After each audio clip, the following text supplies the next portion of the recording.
And it's a cool place. I'm not gonna knock Atlanta, Yeah. but I'm here. But getting back to Atlanta, it just, oh my goodness, I don't even know where to begin, Linda. I just had to leave. I just had to leave. It was just, Yeah. I was in a relationship with a guy for 10 years. I don't Yeah. want to start crying, Yeah. but it just got he was verbally abusive, mentally abusive. Really? Yeah. Really? Oh yeah, Chung. It just made me disconnect from a lot of people, friends like you, Yeah. friends, high school friends. Yeah. He would just, Yeah, because it was like, I didn't talk to you for a really long period of yeah, time. yeah, because of him. Really? Yeah, yeah. Because- My mom, I had to talk to for 10 years. I was with him. No. Yeah, Really? yeah. See, It was now- very. See, I was gonna cry before. Now you're gonna cry. Aw. It was No, very because like that's really that movie, The important to Burning. talk about these kind of things. 'Cause Yeah. there are other people who's talking about mental health and abusive and domestic violence. Yeah. Like, this is why it's important for us to talk about these things so other people don't Yeah. feel alone and then Yeah. hear about the red flags. You know what I mean? Yeah. Round out, let's let everybody know about our inspirational journal. Okay.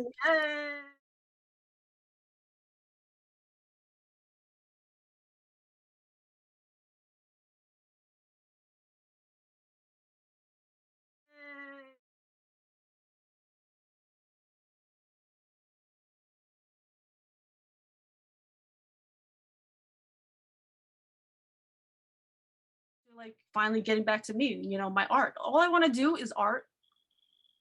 And the other thing is that I love stories. So like to me, art is in everything. Your art is your voice, your speaking, your connection, you know, you can feel everyone's energy. That's your art. It's the art of living to me. So art and hustle to me is the art of living and art of it and everything.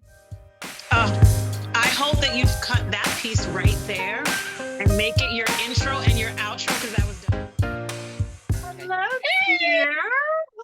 I'm Oh. sorry about this shade. I wanted a little bit of sun, but it is what it is. Yeah, as long as the sun is in front of you, then it works better. That's fine. You're fine. That's fine, dude. No. Okay. Just stay. Listen, it took us how many hours to get here? No, stay. I'm sorry. How are you? I'm good. How are you? My son just made me a drink too. He made me his own little caramel frappuccino. Oh wow, that's like what I got. I got it. The great minds think alike. This drink is so complicated. It's a caramel frappuccino with extra caramel sauce with extra vanilla cream, cold foam. Girl, it's like 8 things in here, Oh but my God. she's cute. You're fancy. You're fancy. Well, you've always been fancy, so you know. That's because I have fancy friends like you. I know. Let's let everybody know. We've known each other forever. Yeah, definitely. Since we was kids. Oh my goodness. I Yeah, mean, Bad Cat. What's the name of that mall? Newport Pavonia. Oh my gosh. That is super back in the day. Yes, so Newport Pavonia, that was when I went to Parsons. I lived in Jersey City. I thought And you went to FIT too. no, Parsons. I know you went to fancy Parsons, Mhm. but I could have sworn you did some things at FIT too, no? No, I'm Parsons. I also went to Syracuse. Okay, I don't know. I don't know why I could have sworn that you didn't go to school there, but you did some kind of assignment for them or something back in the day? No. Okay, I got you mixed up. Oops, my bad. Do you have another beautiful Asian friend? Actually, I don't.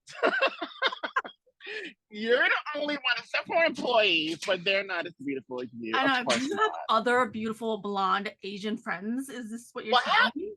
that is a definite negative. So no one compares to Linda, period. Ever did, never will. So Exactly. That's exactly what I like to hear. but I am so proud of you. You have, oh my goodness, you have Blossom and you're a mom. I Oh, know. God. Crazy. 2 kids. To Wow. 11 and 13. Wow. They are like teenagers. Yes. Mm-hmm. Oh, wow. How is that energy going around the house? Oh my goodness. It's evolving. It's evolving because, you know, hormones are starting to come into play. Okay. So, you know, but everything's okay now. They're great kids. They're great. Yeah, I know. You're awesome. But wow, I can't believe you're a mom. That is I just, know. I mean, like, what store were you working at when I was there? I worked at Sunglass Sunglass Hut. Mhm. and Pacific Sunwear. Oh, I didn't know about Pacific Somewhere. I know about Sunglass Hut. I was at the candy store. Yes. I was at the, and then they had the audacity to be named Sweet Factory. Okay, so that was cute. Mm-hmm. Oh, geez, that was so long ago. I was So a store how did manager. we meet? Did you walk by and just say, like, we just started talking? No, Linda, I am offended. Can you not remember how we met? Oh my gosh, come on. Now this, I'm happy the world can see this. We met one day. You came, I don't know, I think I was walking around. I just looked in and said, hey. You was very reserved back then. You was very reserved. Very reserved. Very. I probably looked at you like, why are you talking? Why are you talking? What do you want? What do you want? Go away. But just very reserved, not shy, but just very reserved. Yeah. And I was just like, hi. He was like, hey. Yeah, okay. Who are you? I was like, well, I'm next door. I'm the store manager. Da da da da. Full of sugar. I'm all happy energy like I'm always am. Yeah. And he was like, okay. Bye. We met, and then you finally came in my store, introduced yourself, and then you was like, hey, can I use the bathroom? And I was like, you know what? I should tell this chick no. She always been so reserved with me. And so, what do you want? You know, kind of energy. And I don't know. I just kept pushing like I always do. Yeah. And I don't know, we just became friends. I was like, hey, let's go out to dinner. And you was like, okay. Then I think we went to dinner in the mall first. It was some little spot right around the bend of by this place. So we both went there. Then we both started laughing because the food was awful. We just became friends. We just blossomed into friends. Well, thank you for keep trying, even though I was so reserved. Oh God, you were so reserved. You wasn't shady. You were just very like serious. Oh, Linda. Really? Linda. Very serious. Very all about serious. business. Yeah. Like, hi. What do you want? Yeah. Okay. Is there a reason you're here? No. I can't talk to you. I'm sketching. I'm doing something. I'm a college student. So what do you want? You know, so that was just your energy back then. But I broke your shell. You did.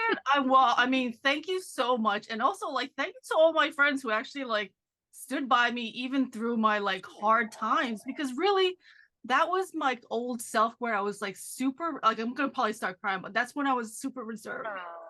Oh, don't start crying. No,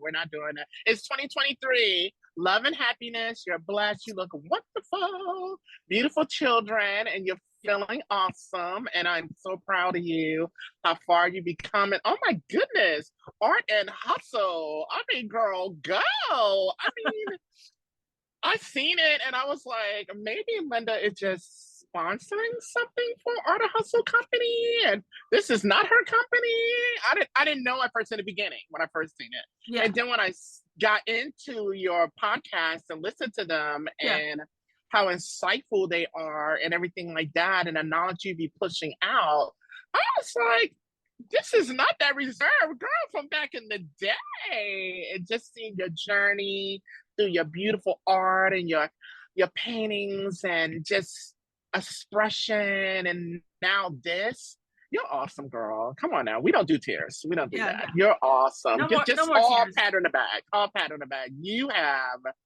oh my goodness, just supernova. I have changed. I've changed. I mean, like, it's beautiful that you see the journey, because you've seen it from all the way in college of being super quiet. Oh my goodness. To now. Yeah, because I just thought you were going to be a designer, get your own design business, design for someone, and that's it. Yeah.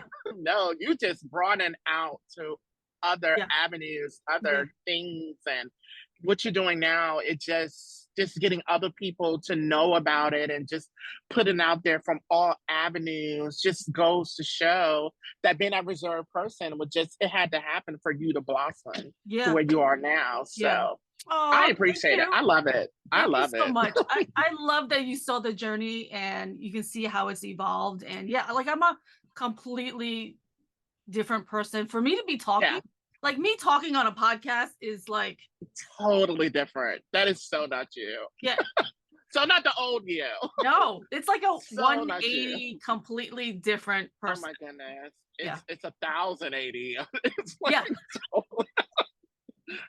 totally. It's totally like it's like 1,000,080. It's like 1,000,080. But I'm happy that I'm actually happy. I'm actually happy and thrilled that you was that person because you recognize it now. Yeah. You know, just like me being back in the day, just always in a club scene, and you used to always get on me like, stop going to the clubs, stop going to the clubs, chill out, get into your studies. When you're going back to school, you know, things like that. And I was like, girl, please, I'm gonna run the streets of New York City. But just really being where I'm at now is a total, oh my goodness, just total turnaround. And I'm so blessed to be even in Texas, just here, but I'm only here temporary. I'm in Austin, actually. You're in Austin, Texas. Okay, here in October.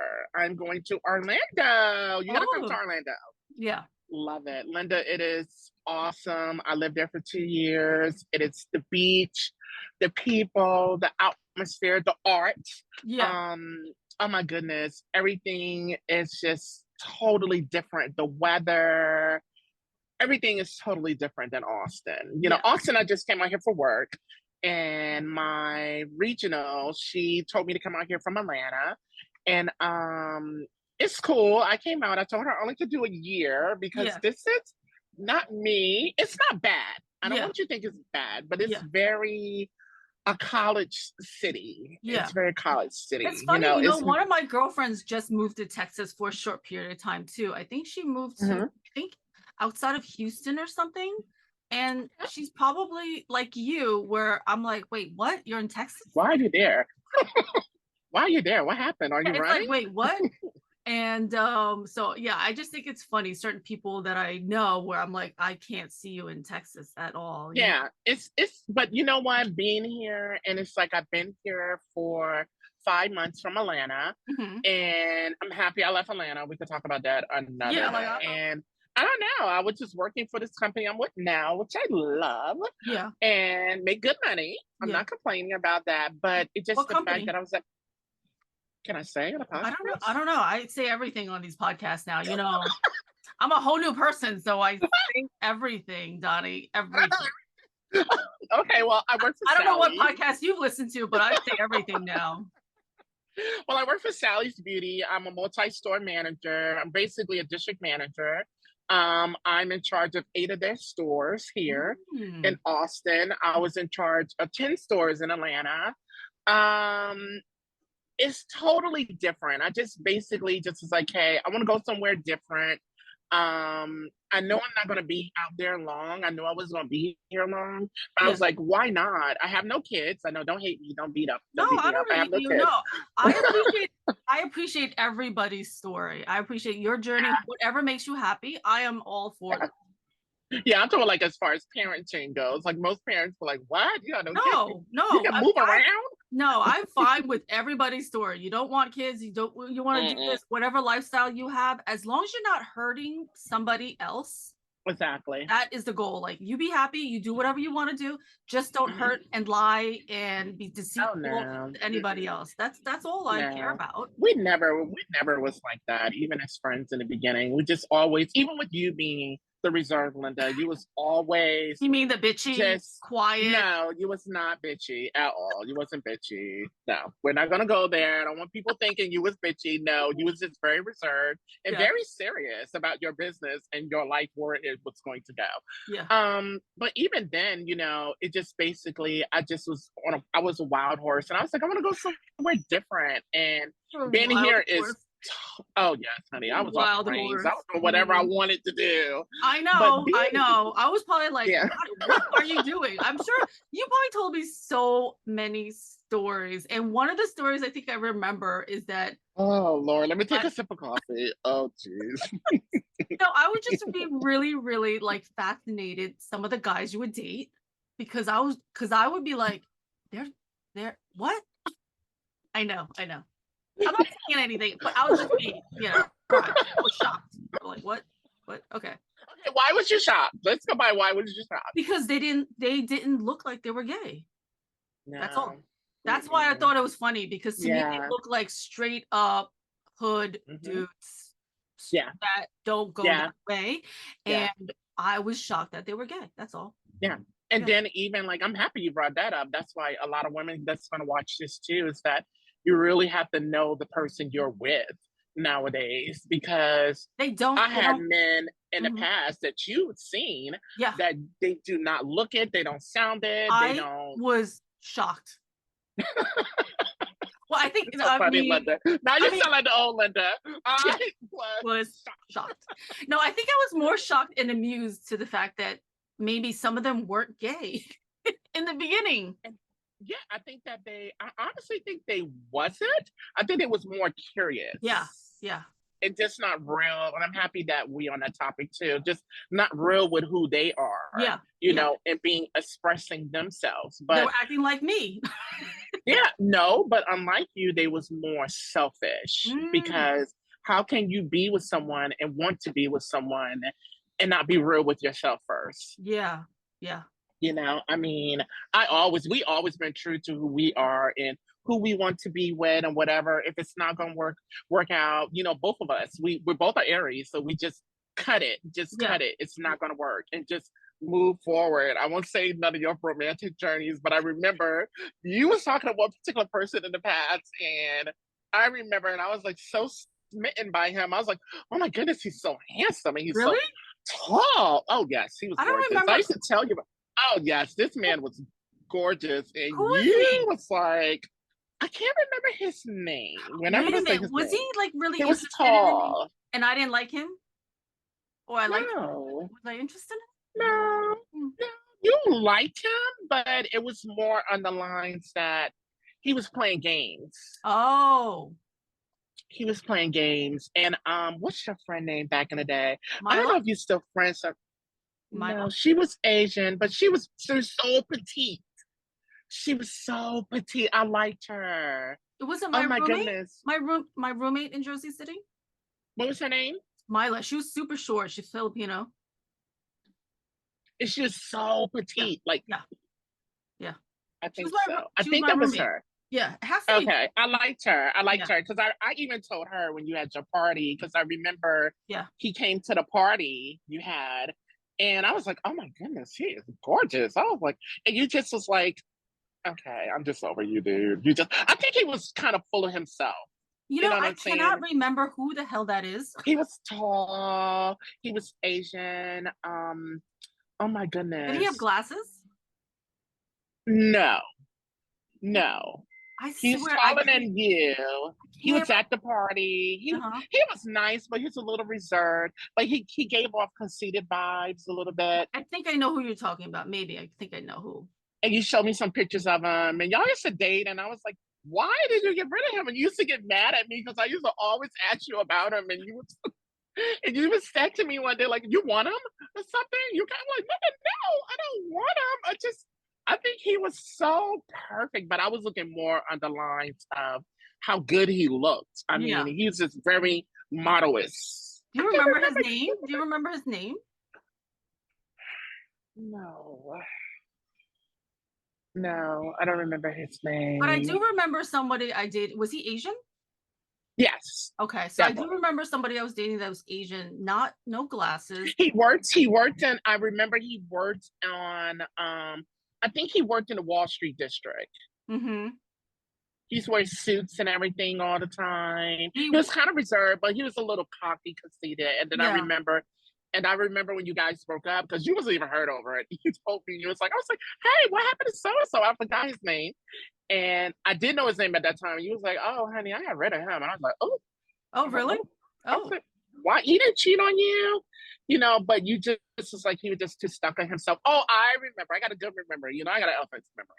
And you said that he just always seemed like he was busy, and he just always wanted you to keep calling him and all this other stuff. And that's not going to work with us too anyway. And you was like, no, baby, I'm good. And you just left him alone. And I was like, and you was like Donnie, that's the name I went by back then. You was like, Donnie, no, Wait, he what was a name jerk. are you going by?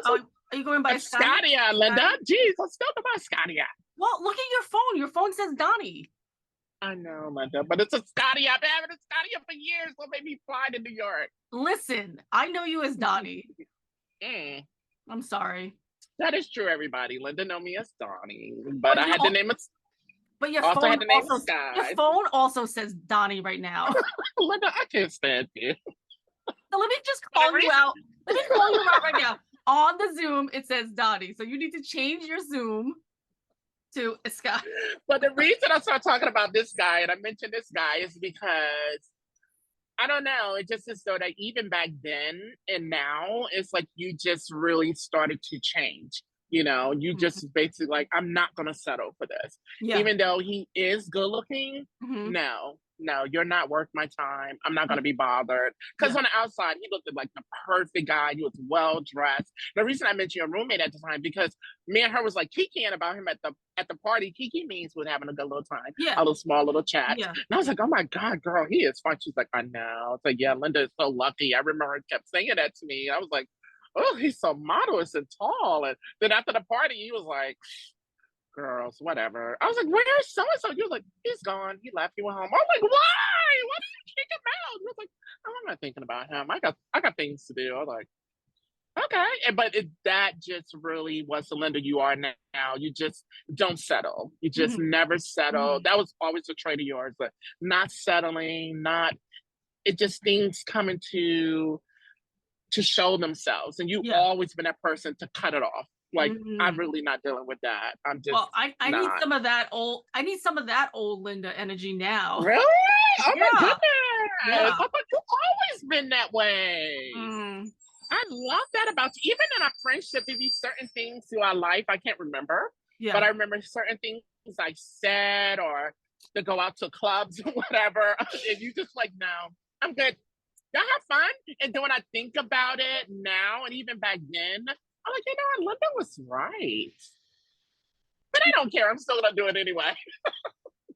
But you always had that instinct, like a knowing when some bullshit going to cure. You always knew when somebody was just full of crap or whatever. Even my little dates and stuff like that you happen to bump into, you just, I remember one particular I always had an opinion. I always knew. Know. Yeah. Yep. Yep. You always let me know right in front of them. You didn't give a fuck. You just was like, no. I remember one guy, you actually said right there by him, was like, hey, that's my friend Linda. And then he was like, I don't like him. It's something about, I'm like, Linda, oh my God, what? He was like, I don't, but have fun. I was like, okay, bye. You just always had that honest kind of energy about yourself. Like, you know, not mean or rude, but you just always gave me a look like, no, I disapprove. I was very But blunt. have fun. I was very blunt. You're very blunt. Very blunt. Very blunt. Just very like, now that part of you was me. You were just very like, no, I don't like it. He's not cute. No, it's not. The situation isn't cute. Yeah. But you have fun. I was like, oh, this bitch. No, she's But anyway, I'm here and it's a cool place. I'm not gonna knock Atlanta. Yeah. But I'm here. But getting back to Atlanta, it just, oh my goodness, I don't even know where to begin, Linda. I just had to leave. It would just, I was in a relationship with a guy for 10 years. I don't want to start crying. Yeah. But it just got he was verbally abusive, mentally abusive. Really? Yeah. Really? Oh yeah, Chung. It just made me disconnect from a lot of people, friends like you, friends, high school friends. He would just because I didn't talk to you for a really long period of time. Yeah, because of him. Really? Yeah. Yeah, my mom I hadn't talked to for 10 years. I was with him. No. Yeah. Really? Yeah. See, It was now, very see, I was gonna cry before. Now you're gonna cry. Aw. It was No, very because that's like really that movie, The important to Burning. talk about these kind of things. Because Yeah. other people who's talking about mental health and abusive and domestic violence. Like, Yeah. this is why it's important for us to talk about these things so other people don't Yeah. feel alone and then Yeah. hear about the red flags. You know what I mean? Yeah. And then it was so funny because his own brother told me in the beginning, was like, why are you gonna go out with him? Are you sure about this? He always told me, like, are you sure you want to date this guy? Yeah, Really? he was like, he has anger issues. I Oh hope you know that. Like the no. first 3 years of our relationship. And I'm like, no, he's fine. Da, da, da, da. It's just like the 5th year anniversary of our relationship. He just total 360, just Really? total 360. The police was always involved. I was always at the hospital. My mom didn't know. Yeah, you didn't know. Other No. friends didn't know. It was total disconnect from everybody. Yeah. It was like that movie, The Burning Bed. Whoever seen that? That was me. Are you Yeah, serious, honey? yeah. It was. I'm so It's sorry. I'm fine. so No no, need. but I No appreciate need. you being open to talk about it because it's, Yeah. it's gonna help somebody else you talking about this and to, get it out there and Yeah. release it. No need. No need, because it just basically dealing with that and dealing with that situation of him, it really made me to the person I am now. Yeah. And this is going to sound weird to probably you and everybody else in the world. I'm happy that it happened. Mm-hmm. I'm actually happy that all of that negative mess happened, because it made me so much self-aware and love myself, if that makes sense. No, It just made me. no, it totally makes sense because I mean, I'm a completely different person now, and I had to go through all the stuff that I went through to make me into this more authentic person. And I'm so much more happier now than I was Yeah, before. not see Because, it, you know what I definitely. mean? Like, I'm Yeah. lighter, my energy's lighter, my aura's lighter. I'm happier. Yeah, and it just had to happen. It just had to happen. All the cursing out, all the little hospital visits, all the disconnecting. It just made me who I am now. That makes myself to be more aware, to love who I am, to enjoy my journey, to continue moving forward every day, waking up and knowing that I have a peace of mind and I'm healthy and I don't have to deal with that. You know what I'm saying? Just love me. You have to love yourself before you love anybody else. You just have to embrace that. And then ever since I disconnected from all of that and realized that, I mean, Linda, just blessings just start falling on me. Really? I mean, opportunities, this opportunity, job opportunity I have with this company, amazing regional manager, and oh my goodness, I gotta cry over this. Oh my goodness. Oh no.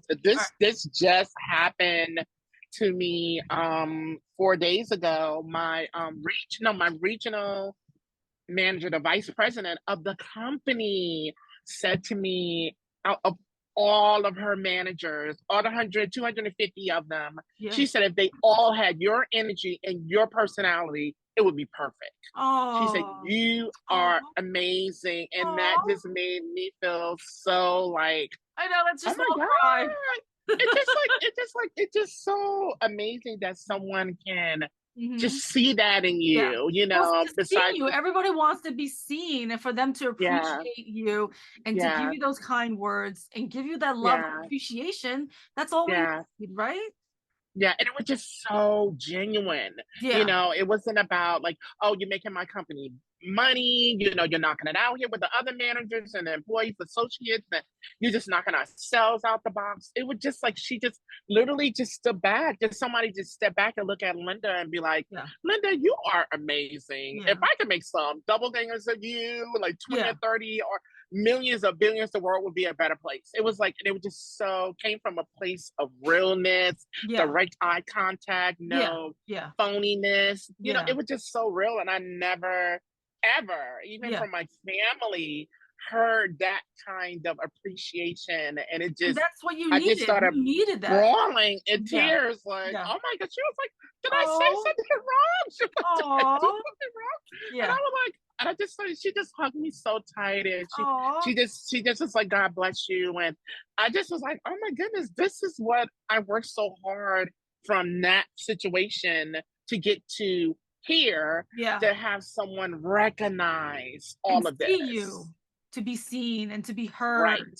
Right. You know, and it could just take one person Yeah. to say, like, you know, like, I recognize with you, with your art and your fashion, and, you know, with your family, your beautiful children, and your journey to who you are now. And that's why I started crying, because you saw the whole thing. You know what I mean? Yes, You you saw know, it. just see you at the galleries, and, you know, and we probably wasn't talking, and, you know, at the time, and I was like, oh my goodness, my girlfriend is, I gotta start crying on this. Yeah. I know. I was like, my girlfriend is really making it happen for herself, and she is.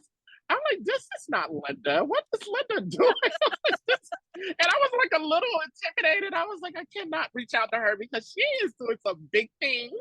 And I was like, my small little sand self is not going to fit in. And I was like, oh, what the hell? I'm just going to reach out, you know. And but it's like you just it's like total turnaround. It's so inspiring. You know, you're so inspiring. I thank you so much, and I love that. Even though we didn't really talk that much through the years, no matter what, we're family. every so often we'll reach out to each other, and that love is always there, because there was always love between us, and there was always like, authenticity, and I think it's beautiful. So I appreciate you.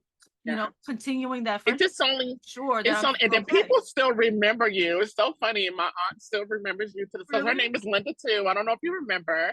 I have an aunt named Linda too. And she's like, how's Linda doing? I'm like, huh? She's like, Chinese Linda. So in the family, you're Chinese Linda.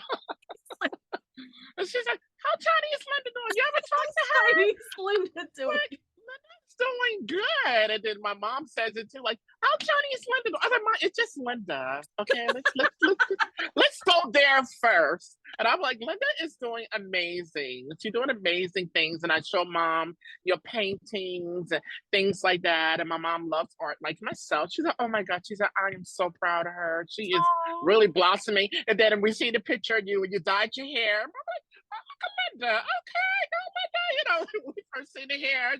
Wow, Linda changed. I said, yeah, I'm so happy for her. You know, so you always been a part of my life. We always been, we always been family from, oh my goodness. We always been family from day one. We always had it. I don't, only the universe knows we have some type of connection.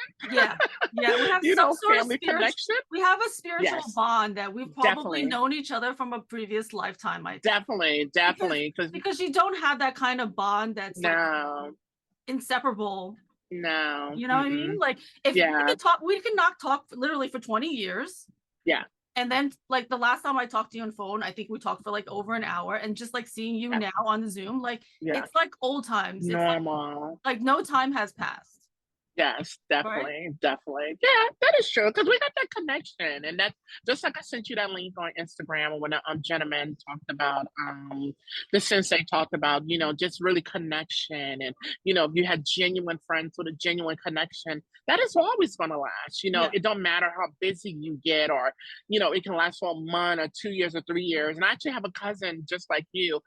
I don't see him at all, but when we're together like us, we just like, hey. It's just like a connection, and it's just like a warm blanket, and you just feel so like coming home. It's my family. It's my family, and you are family. You always been family. It's like, this is my family. This is my connection. And then unlike other people that are your friends, and you're like, oh, I don't get that with you, but you're cool, you know. So we had those types of people, you know. So tell me about the business. I mean, tell me about Art and Hustle. How do you come up with it? I mean, I want to know. I'm quite sure everybody else want to know. What provoked it? Your fashions was gorgeous. I mean, gorgeous. Just stuff. I don't know if you ever show people that. Like, your dresses and everything you did was gorgeous. I mean, so what made you move from fashion? It's art. Yeah. So the story with that, it was like I was doing fashion probably for over 23 years. I graduated in 99, and then I was doing that till they let me go from COVID, March of 2020. So after March of 2020, when they let me go, I had to like figure out what the rest of my life is. But also before that, my mom had passed away in 2013 Oh on my Christmas. goodness. Yeah, like 2 days after Christmas, right Oh before my New Year's Eve, my mom had God. passed away. And she went to Oh, visit. Linda, my condolences. Oh my Yes, gosh. like her death is my rebirth. Oh Lord. I didn't know, honey. I'm Yeah. sorry. Yeah. So she passed away Ooh. with liver failure, and she went to China to visit her dad, and she died after a couple weeks of being there. She just, but thank God I was able to fly there. 2 days after I saw her, she had passed away. But Okay. her death, she gave me the voice that she never had. Okay. So I was able to find my voice and find my happiness and realize, like, I don't want to die unhappy. Like, I want to be happy. And this is not the life that I want to live right now, because I feel like I lost myself. So I'm gonna start crying. No. It's okay. It's okay. This is happiness. Let it out. Remember. Yeah. Let it out. So when she passed away, I was like, something kept telling me, like, I need to do art. Like, there was a voice that kept telling me, like, Linda, you have to get back to your art. You have to do some big art. Like, that was part of me that I always loved to do. Was the essence of me is always art. But to do fashion and to do everything else, that was the other part of me. Probably the auto programming of, like, I need to make money. So what kind of job can I do to make money? And what kind of prestige can I do to give to my family? And that was fashion. So I did fashion morph to make money, and it looked better on paper for everybody, except for me. Like, that wasn't really like something I really, really wanted to do. To me, I just want to do art. So after she passed, I started doing art. I had a huge collection that I started doing. And then eventually I looked on Instagram and said, where can I show my art at this point? Because now I'm ready to show it. And that's a big deal for me too, being a shy, quiet person, to then put my art out there and put it on social media for everybody to critique and blast, but I put myself out there. I finally was able to, like, put my voice and, like, put it. And then I saw, like, someone who's doing an art show in Brooklyn. And I was like, oh my God. So I created my first solo show in Brooklyn, in Gowanus. After I met all of those people, I started meeting all of these amazing people that just kind of felt like your tribe of people who were, like, supportive, who are nice. And no matter what, whenever you talk to them, they're always positive and helpful. Yes. And I was like, I want to know their story. So that's like started my wheels turning of, I want to know their story. And I also want to start curating art shows because I love this environment. So let me see if I can create an art show. But it wasn't Art and Hustle yet. It was just LindaLCheung. I called it a theme of controlled chaos. I did controlled chaos. Oh, wow. That sounds cool. Yeah, so I did 3 art shows. They were called Controlled Chaos 1, 2, and 3. And then afterwards, I thought of the name Art and Hustle. After I saw this, like, really prestigious guy who was an owner of a gallery by World Trade Center, and he was wearing, like, a jacket suit and really casual but very professional business, and then he had a black and white hat on that just said Brooklyn. Oh wow. Okay. And so his outfit and the hat just clicked into my head of, like, if this really professional, probably rich guy who's like cool with all of these artists is interested in wearing a simple black and white hat like that, I want him to wear an Art and Hustle hat. Okay. Right? Okay. So that triggered me. I made a sample of my Art and Hustle hat, and one of the graffiti artists. I want one, by the way. I'm gonna send you the money. Cash App. I want one. Gotta represent it. Definitely. I have ones that are custom made with, like, paint splatters too, also. Cool. So then there was this girl a Japanese girl who was doing a show at his gallery, and I was like, perfect. I'm gonna make a bunch of these samples, bring it to the art show, give them out to these people. And my vision was that the room would be filled with a bunch of people wearing the Art and Hustle hats. And then that's what happened. Right. That was the birth of Art and Hustle. Oh wow, that is so cool. I wonder, where did the Art and Hustle come from? I'm like, I know about the art. I got the art part of it, and the painting, so the art and everything. So the art and the hustle is, like, basically, like, it's like, what's the hustle that gets you to be able to push your art out there? And then I want to hear this behind it of, like, what it takes, what kind of, like, tenacity, what kind of struggles you went through to push your art out there. So it's art in the hustle. Gotcha. I like that. Go with that. Okay.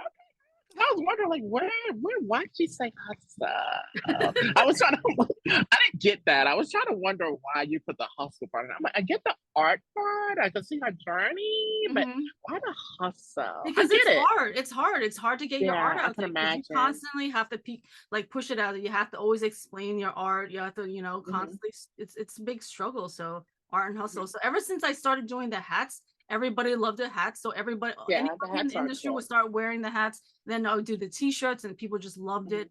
And Mhm. how it turned into the podcast is because of Yes. COVID.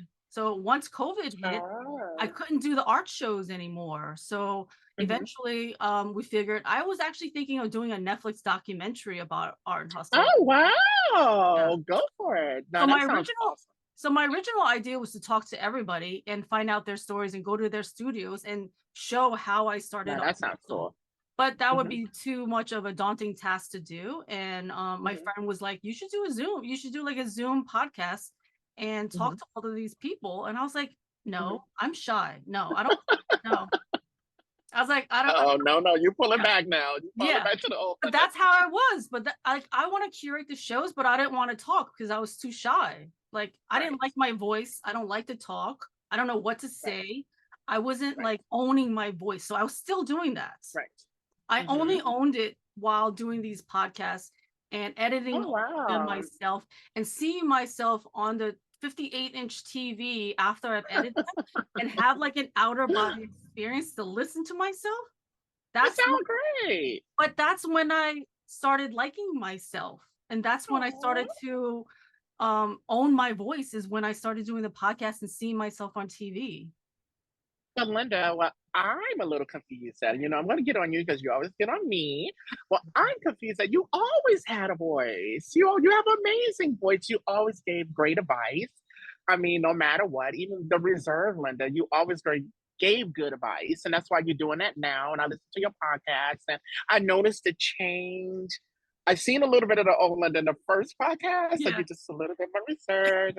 But now you just really, like you said, you owning and listening to your voice. And that's why I said earlier, people have to love who they are. You know, this is your unique voice, your unique heart is coming out. And this is your hard work coming out that people can appreciate that. And as long as you love it and people hear it, they're going to appreciate it. Yes. And that's what it's all about, so you always had it. I mean, you had it with me. You used to get on my ass 24/7, like, no, don't do that.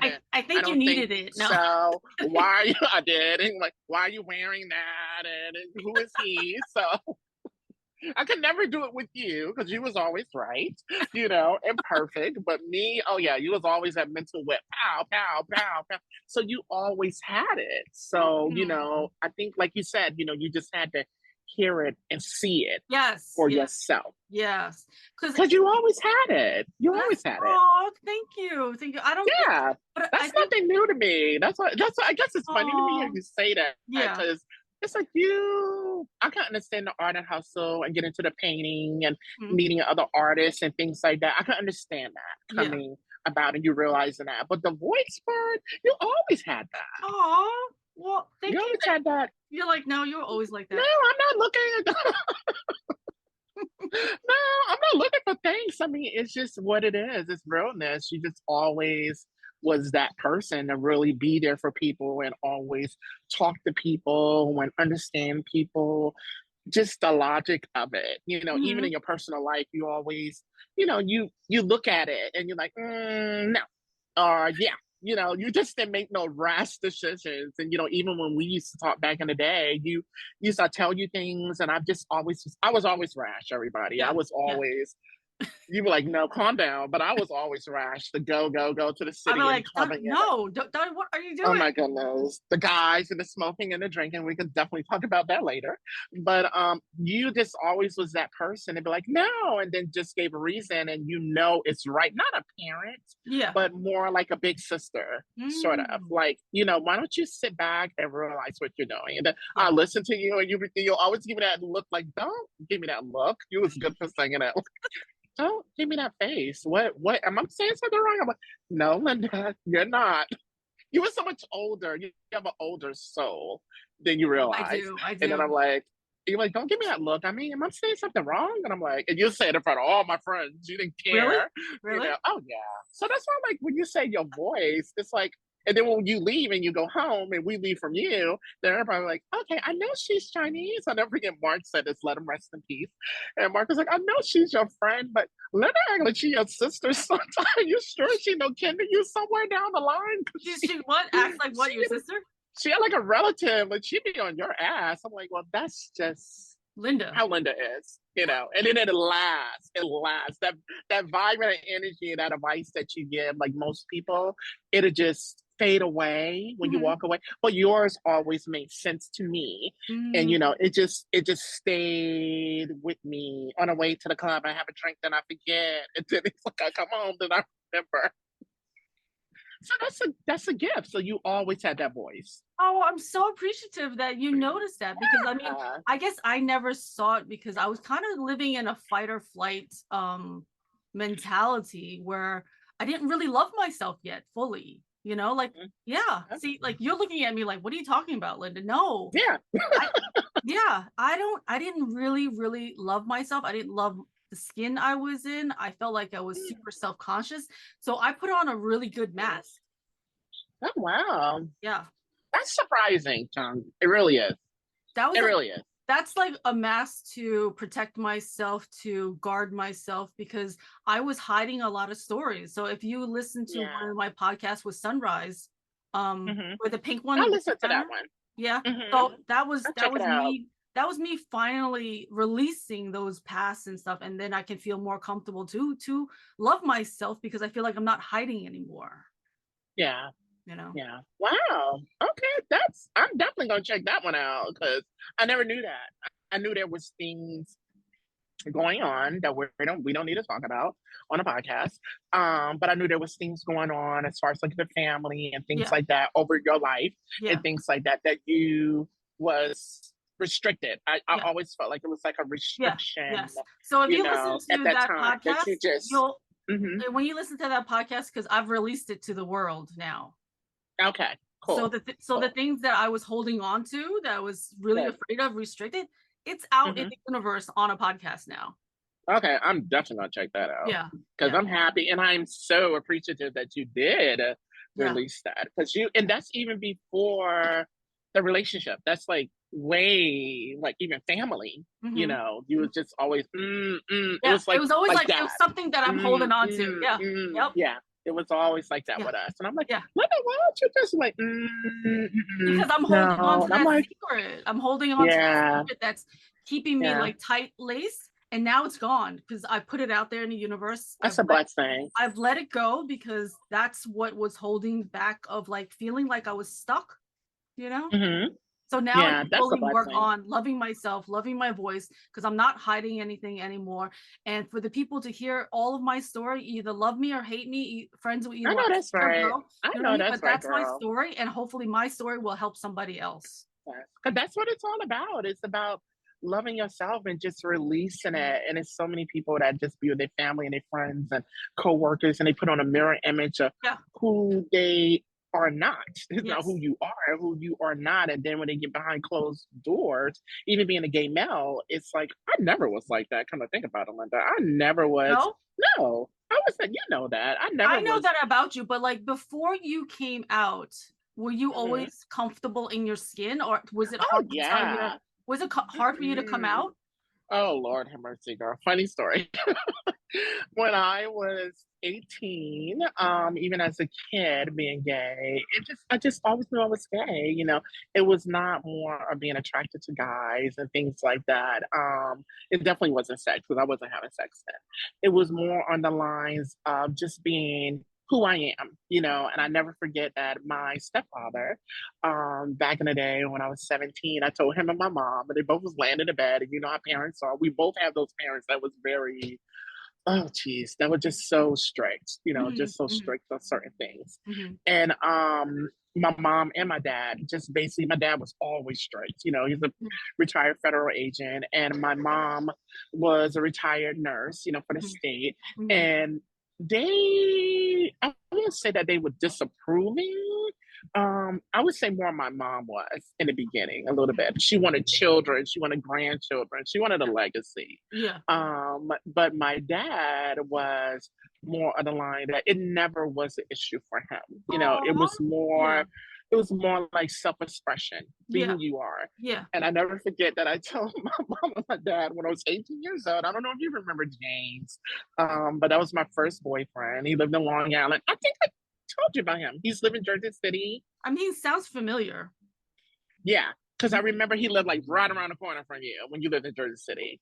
You probably forgot, but him. I do. I But feel like there's also another friend of yours that I remember that I'm friends with. Alberto? No, there's another friend of yours that I'm friends on Instagram, but he's a model now. Jason. Oh, Jason. Oh my goodness. Jason back in the day. Oh my goodness. We'll talk about Jason in a minute. But and I never forget I came out to my parents and I told them while they both were sitting in bed. My mom was reading her Bible. Mhm. My dad was just sitting there, just I don't know, watching TV. And I was like, Mom, Dad, I'm gay.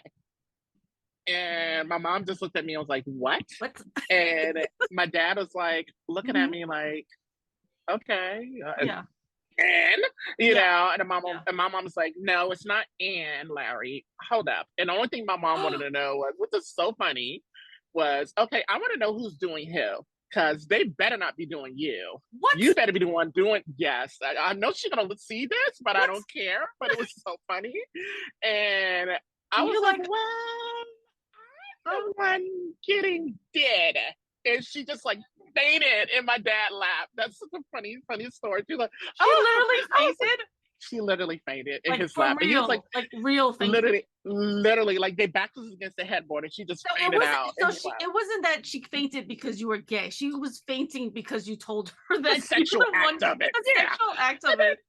Yes, and then my dad like pat her in the head, like, hey, wake up, cut it out. And then he was like, just go in the living room. Donnie, just go in the living room. And I'm all like, Mama, are you okay? Mama, are you okay? And he was like, just go in the living room. I'll be in there in a minute. And I'm like, oh my goodness, I'm gonna get a spanking as I'm gonna get kicked out. Yeah. I mean, because you hear so many things with young gay people, even now, that when they come out to their parents, they get put out, they get chastised. It's like they don't have no family, and I was always accepted. That's why on both sides of my family. To talk about this, Yes, and I was like, okay, I'm just gonna let them know. They know I'm gay, obviously. Come on now. So let me just let it be known. And then my dad came out, and he was like, "Hey, I just have one question." And I was like, I was like, what's the one question? What? And he was like, okay, are you happy? And I was like, yes. You know, I was all scared. Like, yeah. And he was like, are you having sex? No. Are you having sex? And I was like, you're like, yes. No, no, not yet. No. I was young. When I was 18. Yeah, but you told your mom that I know she was still in the room of it. She wanted to know, you know, who would be doing who, you know. So and he was like, okay, better yet, get dressed. And I was like, okay. And he said, well, I got dressed and we went for a drive. And in the car, we went to Walgreens. No, we went to Dwayne Reed. Got some and condoms. He picked up this condoms. And I'm like, okay, I feel uncomfortable with him getting condoms and stuff like that. And then I just asked him in the car, like, Daddy, why do we? He said, you need these things, okay? I'm like, okay. He said, for him as well, for him to be using. And I was like, okay, why are you doing this? He said, because I want you to always remember, be Donnie first before the gay thing. Be true and always happy with who you are first. The gay thing, put that on behind the second, but who you are first, okay? Never get them confused.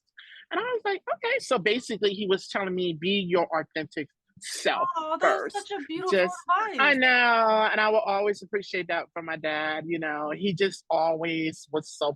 Mama was not supportive. You already know that, but you know, now she is. You know, throughout my life, she had no choice. I'm gonna be me. But it just that dad was just, you know, just be true to who you are. Yeah. You know, don't get out here queening it out, voguing, getting these clubs, which I was doing, which you were doing, forgetting, which you were doing all of it, the time, all of but it. You know, but I start to realize also while I was doing all of that was that I was still Donnie. You know what I'm saying? Yeah. Unlike the other queens in New York City that were home with guys, hooked up with guys after the clubs, drinking, being with strangers, all these things was happening to them. That wasn't me. I went to work afterwards. I went to Macy's. I went to the candy store. Yeah. I was going to school. I was making things happen to myself to make me be where I am today. They wasn't doing that, sadly. You know, so I didn't think that I was better than them because I was focused on me and loving me. And that's still important today when I see young gays and when I go certain places and I see young gay people. For example, I seen some like 2 weeks ago when KFC just carrying on, and I was like, hey guys, just calm down, bring it down. You know, it's no need for all of that. Y'all could just be happy and have fun, but don't be a spectacle. So don't be clowns. You know, just be happy with who you are. You know, and out of the 4, 3 of them was listening, 1 wasn't, and it was like, you know what, Ma? They call the old queens like me, Ma. They're like, you know what, Ma? Oh my God! You're like, oh God! Now I feel really old. That's why, you know what? So that's probably how I looked at you when you were with these like weird guys. I'm like, what the hell? Like, what? I was having fun, but I mean, I was still, even then, and I didn't even share that with you. You know what I'm saying? Because I was sharing Donnie with you. Because it's like, that's why I think it was more of the line. So you going, what are you doing? Because I was being Donnie with you, but when I was with them, and I think that's why I finally put the pieces together. I think that's why you always stayed on my ass, because it's like you was looking like, that's not you. What are you doing? Now you're going to the club? What? Yeah. Okay, we just went to dinner and now you want to go be a hoochie and a thought at the club. No, go home. And I'm like, well, I want to go out. You're like, okay, we gotta work tomorrow. You're like, I gotta work. And you told me you gotta be working 10. I had to be working 10. I'm like, oh Lord, here we go with her. But it was just that great energy you was giving, you know what I'm saying? That's why I say your voice was just always in my head at that time. Like, do the right thing. I know who you are, and that's not you. Okay, that's why Mark, let him rest in peace. Mark is just look over my shoulder at you, like, okay, girl, you was all in the business, but you didn't care. It was like, whatever, go home. That's not you. And I never forget one time we was at Newport. No, we was at the mall, and we was leaving, and I lied to you. You got me a day later. I was like, yeah, Linda, I'm gonna go home. You were like, go home, please, go home, okay? And I was like, I love you too. I love you. Go home. Just go home. You don't need to be doing all that. Go home. We had alcohol. We cool. We ate. Go home. And it's like, everybody was like, she gone? Yeah. Let's go! You know, but it was like, but it was just like, you know, even that night, it just turned out to be, even that particular night turned out to be a fiasco. Really? You know what I'm saying? Really? Just being in a city, and I never forget that we went out to the city the same night, and we got caught with weed. At the bouncer at the front. We was going in the club, and the bouncer checked Mark and checked Jarrell, and they had weed, and I was like, oh my God. We got banned from the club, and I had to wait in New York City at a restaurant for like 5 hours till the buses started running because I didn't have enough money. Oh my God. Excuse me. And then when I think about it, when I was in the restaurant, I said, damn, I should have just listened to Linda and took my ass home. And then Alberto was like, yeah. I don't know if you remember Alberto, but Alberto was like, that's familiar. Yeah. Like, we should have went home. I'm like, she told us to go home. And I was like, I told you to go home. I told you to go home. So you always had, I say that to say everybody, that Linda always had that voice. It was a little, it wasn't aggravating. It was a little tight. Yeah. Yeah, it was very tight, Linda. It was really tight. It was tight. Yeah, it was very tight. Yeah, it was very tight. I mean, like, it's funny because, like, you're the complete opposite of me. I don't even know why you hung out with me most sometimes. I don't know, because you just always had that energy. Like, you just always made me feel like, oh, geez, I'm looking for my charger. You just always made me feel like this is not you. Just continue to be you. Be your own authentic self. Well, that's what I mean. Like, I love you for you. So to me, like, even though you were doing those things, like, it didn't bother me to the aspect of not wanting to be your friend or anything. It's just that, you know, I love you for you. And if you want to go do that, go do that. But I don't think it's a good idea. And it's great that you, no, it wasn't. And it's great that you're sharing it to the world now, because you just always was that way, you Mm. know, and it's Mhm. good that you recognize that now, because now other people You know what? can. I'm surprised that I was so outspoken to tell you, like, no, that's a bad idea. Oh yeah, you honey, you didn't care. You just was like, no, like, hey Linda, come go out. And they, my friends, but they used to just say it to you, and you're like, no. I know we're having fun at dinner with you guys, but I don't know you people. I'm not going in with you to say it, But I but looked that was it. your energy. Oh Yeah, my like, God, I was then you so looked at tight. me at the table. I remember one time, oh my goodness, I gotta tell this story. But this was a good story. It was me, you, Alberto, Mark, Jarrell. It was Gwen. She worked at Eddie Bauer. Oh, I pray she's still alive. Her. And we all went to the Rose Cafe on Fifth Avenue. I don't know if you remember That that. sounds familiar. Yes. And we all went out to the Rose Cafe, Yeah. and it was Malcolm Forbes' restaurant. And I never forget, it was like one of the best days of my life. And we went there to go have dinner, and we was all wearing like casual work clothes and jeans. And we went to BBQ's at first, and then you was like, no, the line was too long. You was like, no, I don't want to go there. The line's too long. I was like, okay. And then we tried to go to like, not Baskin Robbins. It was Haagen-Dazs. And then they was closed. Then we went to the Rose Cafe, and I never forget. We was kids. This is so long ago. And we went to the Rose Cafe, and the guy was like, yeah, y'all can come in. It was nobody really, it was so fancy. You don't remember that? I think I do remember. I think I do. And we was wearing jeans, and he was like, well, we don't let people in with jeans and sneakers.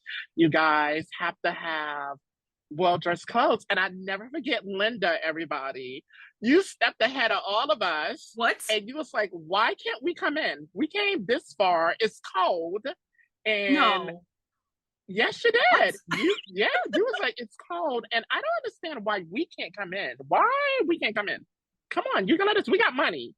And he was like, I probably yes, did that because I was probably defending all of you guys. Yeah, because I guess he looked at us like, oh, we gay black kids. Yes. And you was the only one. I was the only like Asian light-skinned person there. Yeah. So I think and then when he saw you, he was like, oh, yes, ma'am. And you was like, yeah, why can't we come in? We got money. And then it was so cute because you look back at me like, we got money, right? Like, we got money. Let me look for a charge. I got a charge phone. And you was like, we got money, right? I was like, yeah, we got money. And he was like, okay, come on in. And you was like, thank you. And I was like, and everybody in the group was like, thanks, Linda. Thanks, Linda. You was like, yeah, let's find a table, please. Everybody is like, you just took control of the whole dinner. It was like, please, everybody, don't show out. Please don't show out. Let's have dinner. Yeah. And it was nasty because it was too rich for me. I can't remember what you had, but it was kind of nasty. But we had a nice time. And that was the first time I went somewhere classy in my life, at that young life. But you made me feel like, you're accepting, we can go anywhere. Yeah. So why can't we go here and don't show out? Let's have fun. You know, we can have this kind of fun. And then my friends would say, Marcus showing out a little bit, and he was like, oh Lord. But it was just a cool moment. It was right there by Washington Square Park. I don't know if that refresh your memory. Yeah. It was so long ago. We was kids. But I don't remember stepping in front of everybody, but if I did that, you definitely stepped in front of everybody. Because I wanted to defend all of you guys, because I probably felt like he was probably being like a racist. Yeah. Because he was. And then I think that it was just more like, oh, I don't think it was like a bold face racist. I would think it was more the lines like, oh, you guys are wearing jeans, sneakers. Y'all look like little ruffian kids. And we had money. Yeah. But then you just stepped. He didn't see you because you're the shortest person out of the whole group. And then you just came out like, you was like, what's going on? And you looked at me. You never looked at anybody else. And you looked at me like, what's going on? What's going on? It's cold. What's going on? I was like, oh Lord, we got Linda involved now. I was like, he's not letting us in. You was like, not letting us in? Why can't we get in? How, excuse me, why can't we get in? And he was like, oh, because ma'am. He was like, yeah, why can't we get in? And he was like, well, you guys can't come in because you all wearing jeans. He was like, okay, that's total bullshit. We all wearing jeans. So what? You guys take money. He was like, yeah, so what? Is no one in there? It was no one in there. And he was like, yeah, so can we come in? It's cold. And he was like, oh, okay, ma'am, we can come in. Then you looked at me like, come on, and what are you standing there for? And everybody looked at me like, okay, I like her. The Marcus like, let Linda talk. Let Linda talk. And you just stepped in like, what? Let me talk about what? And I remember that. I never forget that. Because you was like, you were saying something to Alberto, because Alberto was always, he had a little crush on you back then. And he was always in your ear. And you was like, talk about me about what? What? What's going on? I was like, oh Lord.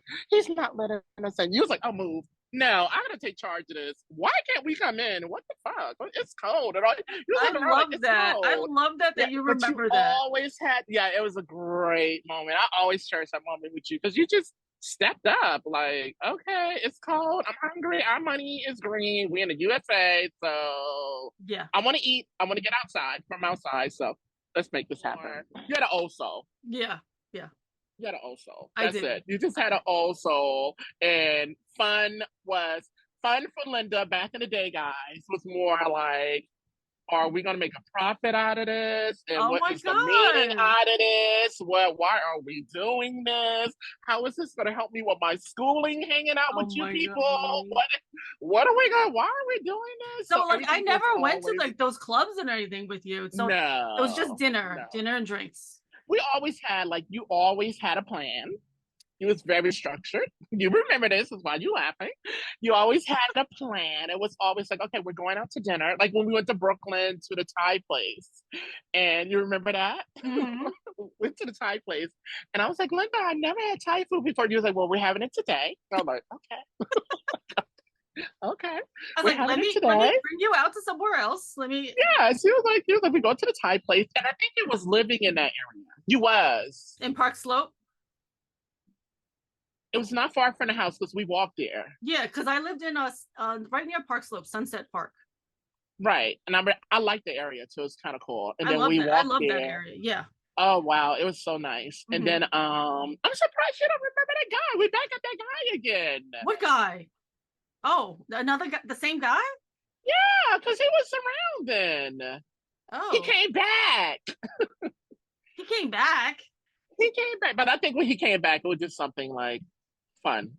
That's it. I had an understanding. I don't remember which guy this is. Oh, God, he had a name. Was it a D? What's his name? A D or an M? We'll talk off the target. I can't remember. Oh, yeah. Okay. But anyway, we went to the restaurant. Very nice. No, he was nice. He was rich. But we just didn't have that chemistry. Okay. Mm-hmm. Hold on, I better get my bag, honey. Watch my FENDI girl. Oh, there she goes, sitting over there. What, is your stuff behind you? Yeah, it's like right there. I have my bag turned, but it's cool. It's okay. I'm okay. But yeah, in front of you? You don't want to grab it?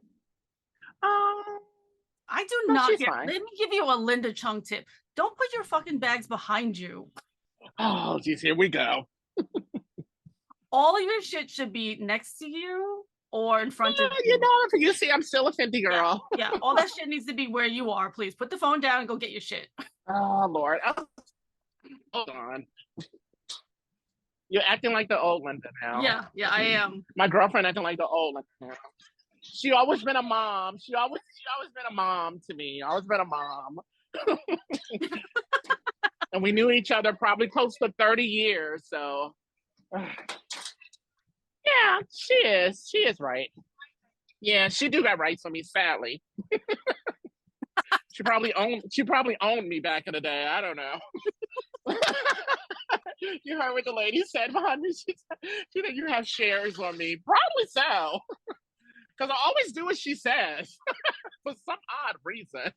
Probably in a past life, I was a butler or something. Do this now! Over here! At this moment! So I'm like, okay, she's still at it. And this new life, let me do it before I get beat. It's really hard because people put on, guys, and we just say men, because they are men, they put on a facade, and they just hold that facade, and you think that they are the guy for you, and girl, they're really not.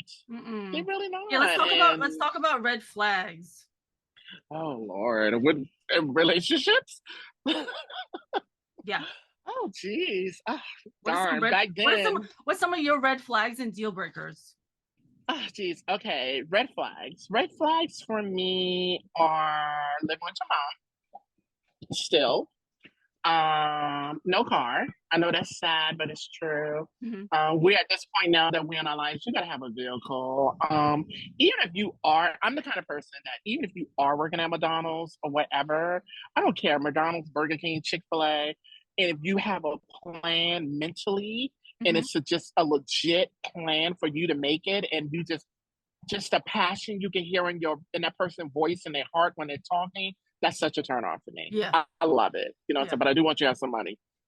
You know, Yeah. definitely. We need to go out to eat. And I don't want to eat at your job. Yeah. So Eat at your job. but okay, you said okay, red flags. And what's the other one? Deal breakers. Well, Oh I guess God, it's the deal same thing. It's breakers. kind of like almost the Yeah. same thing. Like no car, that's a deal breaker. Yeah, definitely a big deal breaker for me. It's like, don't be controlling. Don't think that you can actually try to, and that comes from my past relationship. Yeah. Don't think that you can actually tell me what to wear, how to cut my hair, who to talk to, who you think my friends should be. Give me advice of trying to change something about me. Mhm. You know, this particular last guy I was talking to a couple years back, what we was talking about earlier, he just basically was like, cut all your hair off. You know, just I don't want you to have your hair like this. I want you to have your hair nice and short. Like he's just trying to make me out to be a little boy, you know, some image that he wanted me to be. So and I did that, you know, and now is more the lines like, I'm gonna do me. I love me. I love my hair. I love my skin. You know, I still look good to be our age. You know, I'm not gonna say that's nobody's business. But yeah, that's what I look for when someone really literally try to physically change something about you, even on the first date. Yeah. If a guy just look at you and go, hey, why you like wearing that color? That's definitely a red flag for me. Like, why you don't like this? Oh, I don't like blue. Oh, okay. I'm not calling you no more because it's gonna progress to other little things. You can just wear a nice little flouncy blouse or whatever, and you're going out, and you know you want to feel sexy. You know you want to look good, and you know you feeling sexy for who you are, and then just have someone go, oh well, Linda, why do you like see through things? You like, I mean, I'm wearing this for me. It's a blouse. Oh, wow. You don't like it? Nah, not really. Never call him again because it's going to progress to other things. It's really tiny and minute, but trust me, it's going to progress. You know, for anybody out there listening to this, it's definitely going to progress. And me being so in love, he was handsome, he was gorgeous, and mentally and physically he was awesome, but no, it just was not worth it. When I look back on it now, Linda, it was not worth it. I'm happy it happened because maybe, like I said earlier, who I am, but him, he just wasn't happy with himself, you know, and update the kind of person he is now. Oh my goodness, it is not good. He's addicted to drugs. His mom calls me. Yeah, really? He's homeless. What? Yeah, living in a hotel, homeless. His mom calls me and be like, oh, so-and-so asked about you. And I just had to let her know, don't call me about him. Yeah. You know, we can talk, you know, but I don't wish to know anything about him. That's not my problem. That's the guy that you were living with, was with for 10 years or another one? Yes, that was him. That was him. Okay. So yeah. So he didn't like, he tried to control you also with friends that you talked to, and like definitely. Was he like in your phone too, checking it? Oh my God, Linda, definitely. Oh my goodness, you cannot. I mean, it was more the lines like he knew the code to your phone, to your iPhone. I mean, he literally used to. It was like his phone, you know. So he just grabbed the phone, look at my web history. This guy was crazy. Look at my web history, missed calls. Yeah. Looking at my actions, like how we're talking on the phone now. Looking at my actions, how I'm talking, how I'm expressing myself with you. If I was too jittery or happy with you on the call. If I was being, in his sense, was being a little secretive and hanging up, I would literally get physically attacked. Oh my God. Yeah, it was terrible. Physically and sexually attacked. I will put it out there. Oh my God. Oh my God. Yeah. So a lot of women think that, you know, that we as gay men these things don't happen to us. Oh, that is so not true. It does happen when you're in a controlling relationship. Period. Gay or straight. happens when someone is trying to control everything aspect of what you're doing, what time you need to go to work, what time you need to get up and cook them breakfast, what time you need to be home. That was a big factor. Like, okay, you got off at 5:30. It only take you 15 minutes to go home. It's 20 minutes. Where were you at? Oh my goodness. And it's like, it just got aggravating. I was just talking to Linda in the car. Next time you tell me when you're talking to her. Oh my God. It was just ridiculous. So how did you get out of that? If he was so violent, did he try to like be violent when you were breaking up with him? Yes. It actually started when I kicked him out. And it rained this particular night. And I kicked him out, and he was waiting for his mom to come and get him. And he was outside in the rain, and I was like, I can't take it no more. I can't take it no more. I want him gone. He went home with his mom. He basically lied, and lied to really sway me, mentally sway me to get back in the house. That's all he wanted to do, was get back in the house. And me, instead of just talking to him and keeping my distance and getting the police involved, which I did do when I got him out, I let him come back in. Oh no. And that was it. He attacked me. I always laugh about things when it hurts now. I never did that when we was kids. I just cry and be upset. Yeah. But now that I laugh about things more when something is hurtful, because I seen this program with what's her name?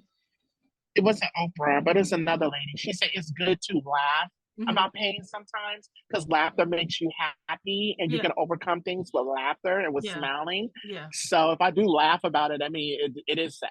Well, yeah, because it's probably to you, it's also so crazy that this happened. You know what I mean? Yeah. Yeah. Like to me, like that's how like when I think about stuff that that's happened to me, I just kind of smile and just shake my head of like, I can't believe this shit is happening. Doing? Yeah.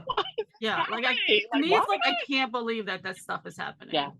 And that is progression. Yeah. That is growth. When we laugh and when we smile, because it's like, it's growth. It's like, wow. Well, because then you finally see what the fuck happened. Yeah. Like, what the fuck was I doing? Yeah. Yeah, definitely. And I let him back in, Linda. And did he try to kill you? He just immediately, let me tell you, girl, it was a 3-day process. Yeah. I missed work for 2 days. No. He basically held me hostage in the house. My mom did not know. Beat me like every chance he got. Like whatever? No, I was just so scared to move. Basically, go to the bathroom, come back, go cook, come back to the bedroom. He didn't leave to go anywhere. Sexually assaulted me the whole entire time. And then it was just something that snapped, in me. That I just really it was just something I don't know. It was just something that after he sexually assaulted me, it was just something in my mind that went, I'm done with this. If he knocked all my fucking teeth out my mouth and beat me and kill me and strangle me like he said he's gonna do, let's see him do it. And I'm done. I'm done with him. Yeah. And I would never forget, he punched me in my face so hard. He knocked one of my teeth loose. I had to get it back in, this one. Yeah. And I just looked up at him and I was like, if you're gonna kill me, just do it. Yeah. Just do it. I don't want you no more. He just like kind of choked me a little bit. And I just felt so numb, Linda. I really was like, just do it already. Yeah. Just do it. Wow. I mean, you got me in here for 2 days now, 2 days and a half. Just do it. I'm at the point in my life now that I'm not doing this with you no more. Yeah. I'm not doing this with you no more. I'm not going to be no little slave. I'm not cooking for you no more. I'm not going to be giving you my money. It was even at that point, Linda. It was like at that point, me working to take care of things for him, Wow. And he just was like, oh, I hate you, da da da da da da. And then it was, for some reason, he sexually assaulted me again. And then he went in the bathroom. And I was like, okay. And my phone was right there. Yeah. And I was like, call the police. Yeah. Call the police now. If you mean this shit, call the cops now. Get this done. And I called the cops real quick. And I never forget, I laid the phone under the bed with the 911 operator just right there listening to a whole entire thing. And that can help a lot of people too, because you don't necessarily have to tell these people where you at, what's happening. You just lay the phone down and let them hear what's happening. Oh, and so I you learned dialed that it tip. and you put it under the bed really quick. Yeah, I put it under the bed so they can hear everything was going on. And they got my location. And they actually came there, kicked in the door. They caught him on top of me, choking me. He didn't know. He heard the cops knocking. He was trying to kill me then, and I was kicking him. I just got tired of it. It just literally all the strength for him to get off of me because I knew the police was there. You know what I'm saying? Because I seen the shadow at the window. To like kill you, basically. Or that's basically just really get me done, or literally get me to the fact to see me really physically hurt before they get in there. You know, and that's just so evil. You know, and they came in, of course. They got him off of me, guns to the head or whatnot like that. He was like, oh, and I never forget he said to me, last thing he said to me was like, oh, the next person you be with is going to mistreat you and do you the same way. They're going to do you the same way, but worse. No. And I actually got in his face, and the cop was like, no, don't hit him, stand back. They're telling me to get back. And I actually slapped him and I spit in his face, said to trust me, no one would never treat me like this again, like you, never, ever. And my mom didn't know about this. She's gonna know now, but it's okay. She kind of had an idea, you know, and I just had to love myself. You know, I just had to start to just really sit in a room. I took a day off, apologized to my boss, happy I didn't get fired, and just really just sat there and really took a nice good shower and sat in the shower for at least, oh my goodness, for at least probably like 2 hours. I was like, you're probably in there for hours. Yeah, just hours. Yeah, for at least like 2.5 hours. And it was just like seeing the dirt and the grime and just his filth on me and going down the drain. And it was just something in the back of my head going, it's over now, it's done now, move forward, get out of here. Not running away from him because he's locked up, but it was more the lines like, move forward with your life now. And I actually moved out. When that was going on, I actually moved out that next week. I just went ahead and paid those extra 3 months to go. I didn't want anything in there, Linda. I did get rid of everything. I got rid of the furniture, the bed, his clothes, everything, even my clothes. I got rid of everything that breathed any kind of air that was. Did you press charges, and is he still in jail? Is he still in jail? Yes, he still is. No, he's out now. Excuse me, he's out now. But yes, they did arrest him. I did press charges. But that situation definitely led to me being in Orlando, wanting to move to Orlando, moving to Texas. It just provoked me to just move forward. Just move, you know.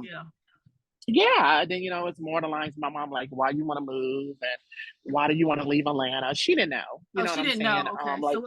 No. So how, when did you move after that happened out of Atlanta? I actually stayed there. Not in that apartment. Definitely not. It was on the outskirts of Atlanta. I stayed for another 3 years. You know, I just stayed. Then mom came down because she had the hip surgery. And I was taking care of her and everything like that after she had the surgery and stuff like that. And things just really start getting better for me. It's like blessings on blessings and blessings and blessings. And then it just like, I just became more happier with myself. And it was like, hey, let me not just really worry about this. Let me just make something happen and good for myself. Like, we're not getting no younger, we're getting older, but no matter how old you are, you can still be happy and you can come up out of things and still be happy. And that was where I'm at right now. Just realizing like, okay, I'm a great person. Oh my God, this guy cannot drive. Excuse me, I got distracted. But really can't drive. But it was like, okay, why I can't travel? Why can't I go different places? Why can't I, you know, find true love? You know what I'm saying? But at the same time, I had to find true love within myself first. Yes. You know, and that's where I'm at right now. Just really loving me. And like you said earlier about you is, you know, just knowing my truth and going shopping. And, you know, I love to shop. You always know. I love to shop. Yes. And just enjoying my job and my, you're so funny. And enjoying my employees. And, That's a shopping thing. I always shopped. That didn't change. But just enjoying my employees, my work, and my boss, and my boss. Like I told you earlier, they Mhm. hear wonderful things like that, and just knowing that everything is possible, Yeah, and just yeah. even looking at you and your journey and Mhm. knowing where you are now, everything is possible for Yeah, us. You know what I'm saying? That we have to believe in and yeah. have to grow from it and pull from it and just keep moving forward because listening to your story and even mine, a lot of people would not overcome from that. They would still No, be, or still be oh, positive and happy and joyful and grateful the way we are still now. yeah, You know what I mean? After going yeah, through like a, something super hard like that. yeah, and that's why I say like even being an Aries, a lot of people always talk about like we're so mean and things like that, and we're so driven and mean. And I was like, yeah, we are, but at the same time, we But just we're don't take very no shit. sensitive. Yeah, we are, but we don't really like to show it, No, But no. even though we are, but we're very driven on that trait of making it happen, and that's why I'm so proud of you because you just made it happen, and I made it happen, and Yeah, it just no matter if we're 65 or 68 or 70, we're gonna continue to make it happen and make even more greater things happen, exactly. because it's like Exactly. keep on moving. Yeah. Yeah. Yep, Mhm. exactly. Now, how long has it been since you moved from Atlanta now in your journey? Oh wow. I've been gone from there for 5 months now. Oh, okay. So Yeah, you're it's five been months, 5 months. 5 months. Okay. Only 5 months Yeah, 5 months since I've been there. Yeah, in Texas. yeah, Oh my God. So this is like a new yeah. journey. This is new. Yeah, it was really unexpected. It just happened that my best friend lives out here. He lives in Maynard. Oh my goodness. It's like the TV show Dallas What with the Mater? cows and the Mater sounds horses like and a everything like that. Cars cartoon, Mater.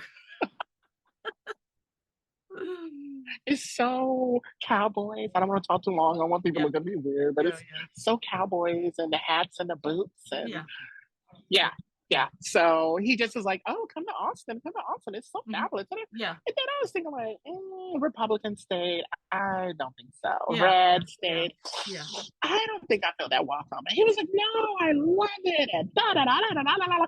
And I was like, "No, I'm not gonna do it." Just like that. I was like, I'm not gonna do it. And then I don't know, Linda, something just changed in me. It was like, why not? yeah. Why Try you it. don't want to do it? Yeah, You could just try it. You could just yeah, live there for a year and just go somewhere else. yeah, You can go state to state if you want to. yeah. And I just packed up one day. I looked for a place. All within a week. I got a place I within a love week. it. I love it. I'd never seen the place before. I love where I live at. You will love it. Hmm. And he wanted me to stay with him, but I don't like staying with people. I Hmm. don't know how Yeah. you are with that, but I Mm-mm. don't. You need I your don't own like staying with space. No, friends. you I need your own never did space. the roommate things. Yeah, I never did the roommate thing, and I don't think I will be great at it. So I was like, okay, I found a place, everything like that, and I just packed up in my car and I just got on the road. I'm like, I don't know anyone out here. We don't have I no love family. it. I love it. That is I just went. awesome. I was I'm so so proud of you. I'm so proud scared. of you for doing Yeah. that. Yeah. I'm so And then proud when of I you. got here, I was like, oh my goodness, I know no one here. I'm scared. But when I got here and just got in my place at my first week, people are so welcoming, Oh, and I would say that I want to go back to the East Coast after my third month. I was like, I do miss the East Coast, but I'm just going to hang in here, like you said, yeah, let it be an experiment for me yeah. and let it be something welcoming to me. So Yeah, like it maybe is. this is part of your journey, part of your healing, So I'm Yeah. proud of you that you jumped and you are, trying it out. And now, Mhm. Are you dating now? Well, actually, I am dating someone. He's very nice. He's a military gentleman. Yeah. We've been dating for a good 2 years now. We've been off and on throughout the years, Yeah. but it's going very well. He's a nice guy. Mhm. Very financially supportive, which is a Yeah. plus for me. Yeah. I've always been about money, Yeah. so, so financially supportive, mentally supportive.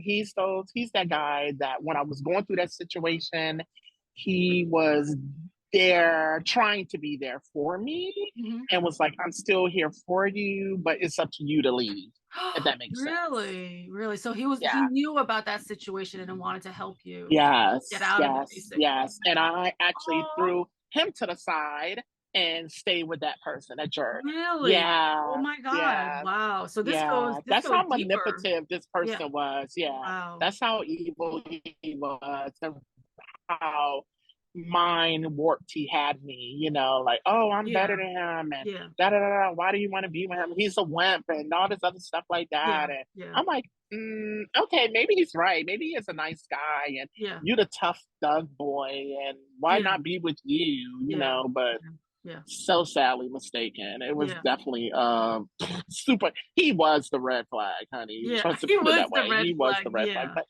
I just. Yes, but you know, but I just want to say to your viewers that you could be so, because I know a lot of people might hear this story and be like, why didn't you leave? Why didn't you leave? You would never know and expect this until you experience it. So, because someone can get your mind so warped up. No, I totally understand, because I went through not the exact same situation, but you'll hear in one of my podcasts, I went through a long time of abuse also when I was a kid. But then even as an adult, I was in a relationship where I feel like I was really being like manipulated, and it was a narcissistic, controlling. And I didn't see it until much later down the line of like, wow, this is not good, you know, but you don't see it until later on. No, it's so funny because it's so heavy, and it's it's very insidious. It slowly takes over. It's insidious. Yes, it's like it slowly takes charge of your life. And it just makes you be conditioned like this is what you deserve, Linda. It's like a grooming thing. Deserve, Donnie. This is normal. Yeah. And then it's like, okay, this is normal for me. It hurts, but this is the norm.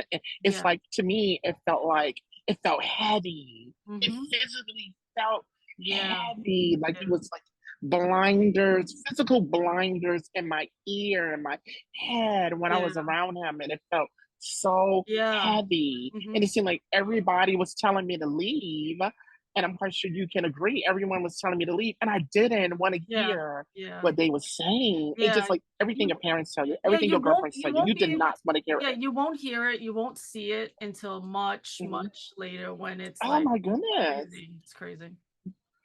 It's like it goes in your ear, and it's like it don't even last long. You know, I'm thinking of one particular girlfriend. Her name is Janie. I know she's gonna see this. And, you know, she just was like, she used to confront him, you know, she used to literally confront him. Like, she was like, why don't you beat my ass? Why don't you jump on me? You know, you want to jump on my brother. Why don't you jump on me? And he'd just be looking at her, and he'd never say nothing. He never, like, if you confronted him back in the day, you'd be like, why don't you jump on me? Why don't you jump on me? You beat on my friend. He would literally like back off from you. Like, I don't know you, get away. He won't say nothing evil to you. But later I know I'm going to receive it. You know what I'm saying? You know? So all my friends was so, and then like you would turn at me and go, come on, Donnie, we're leaving. Then and I'm like, Linda, just go home. Let me handle this. You'd be like, oh my God, are you serious? I'm trying to help you, but I just cut so many people off for this person. It just, like you said, it's like a grooming. It's a grooming thing, and you don't realize you're doing all of this because you're so like, part of it is you probably just stuck on like, well, he loves me, like like he loves me, and you just don't realize. Later on. Yes. Like he loves me, and then, you know, you get some happy days in your little world. Mine. Like, I'm gonna get some happy days with him. A nice happy day that we can lay in the bed and we be a little family and we're good. And please, can you pick how many happy days over the hellish days? It was more hellish days, you know. And I don't know. I just got done. So when people say to me, "Oh, how do you deal with that? Why you didn't leave?" And I'll be like, well, you have to deal with it. You know, and it takes someone who's been through it to really understand. It's not easy. No, it's not. It's really not. It's not easy, and it takes a while. And I'm so happy that you're out of it. And this person was there for you to help you get out. And finally, for you to see your own light and your beauty and your love for yourself. He saw that love in you as well, to support you, to be there for you. So I'm grateful for him Send Yeah. him my love because I really appreciate him for bringing Thank Donnie you. / Sky Escadia back.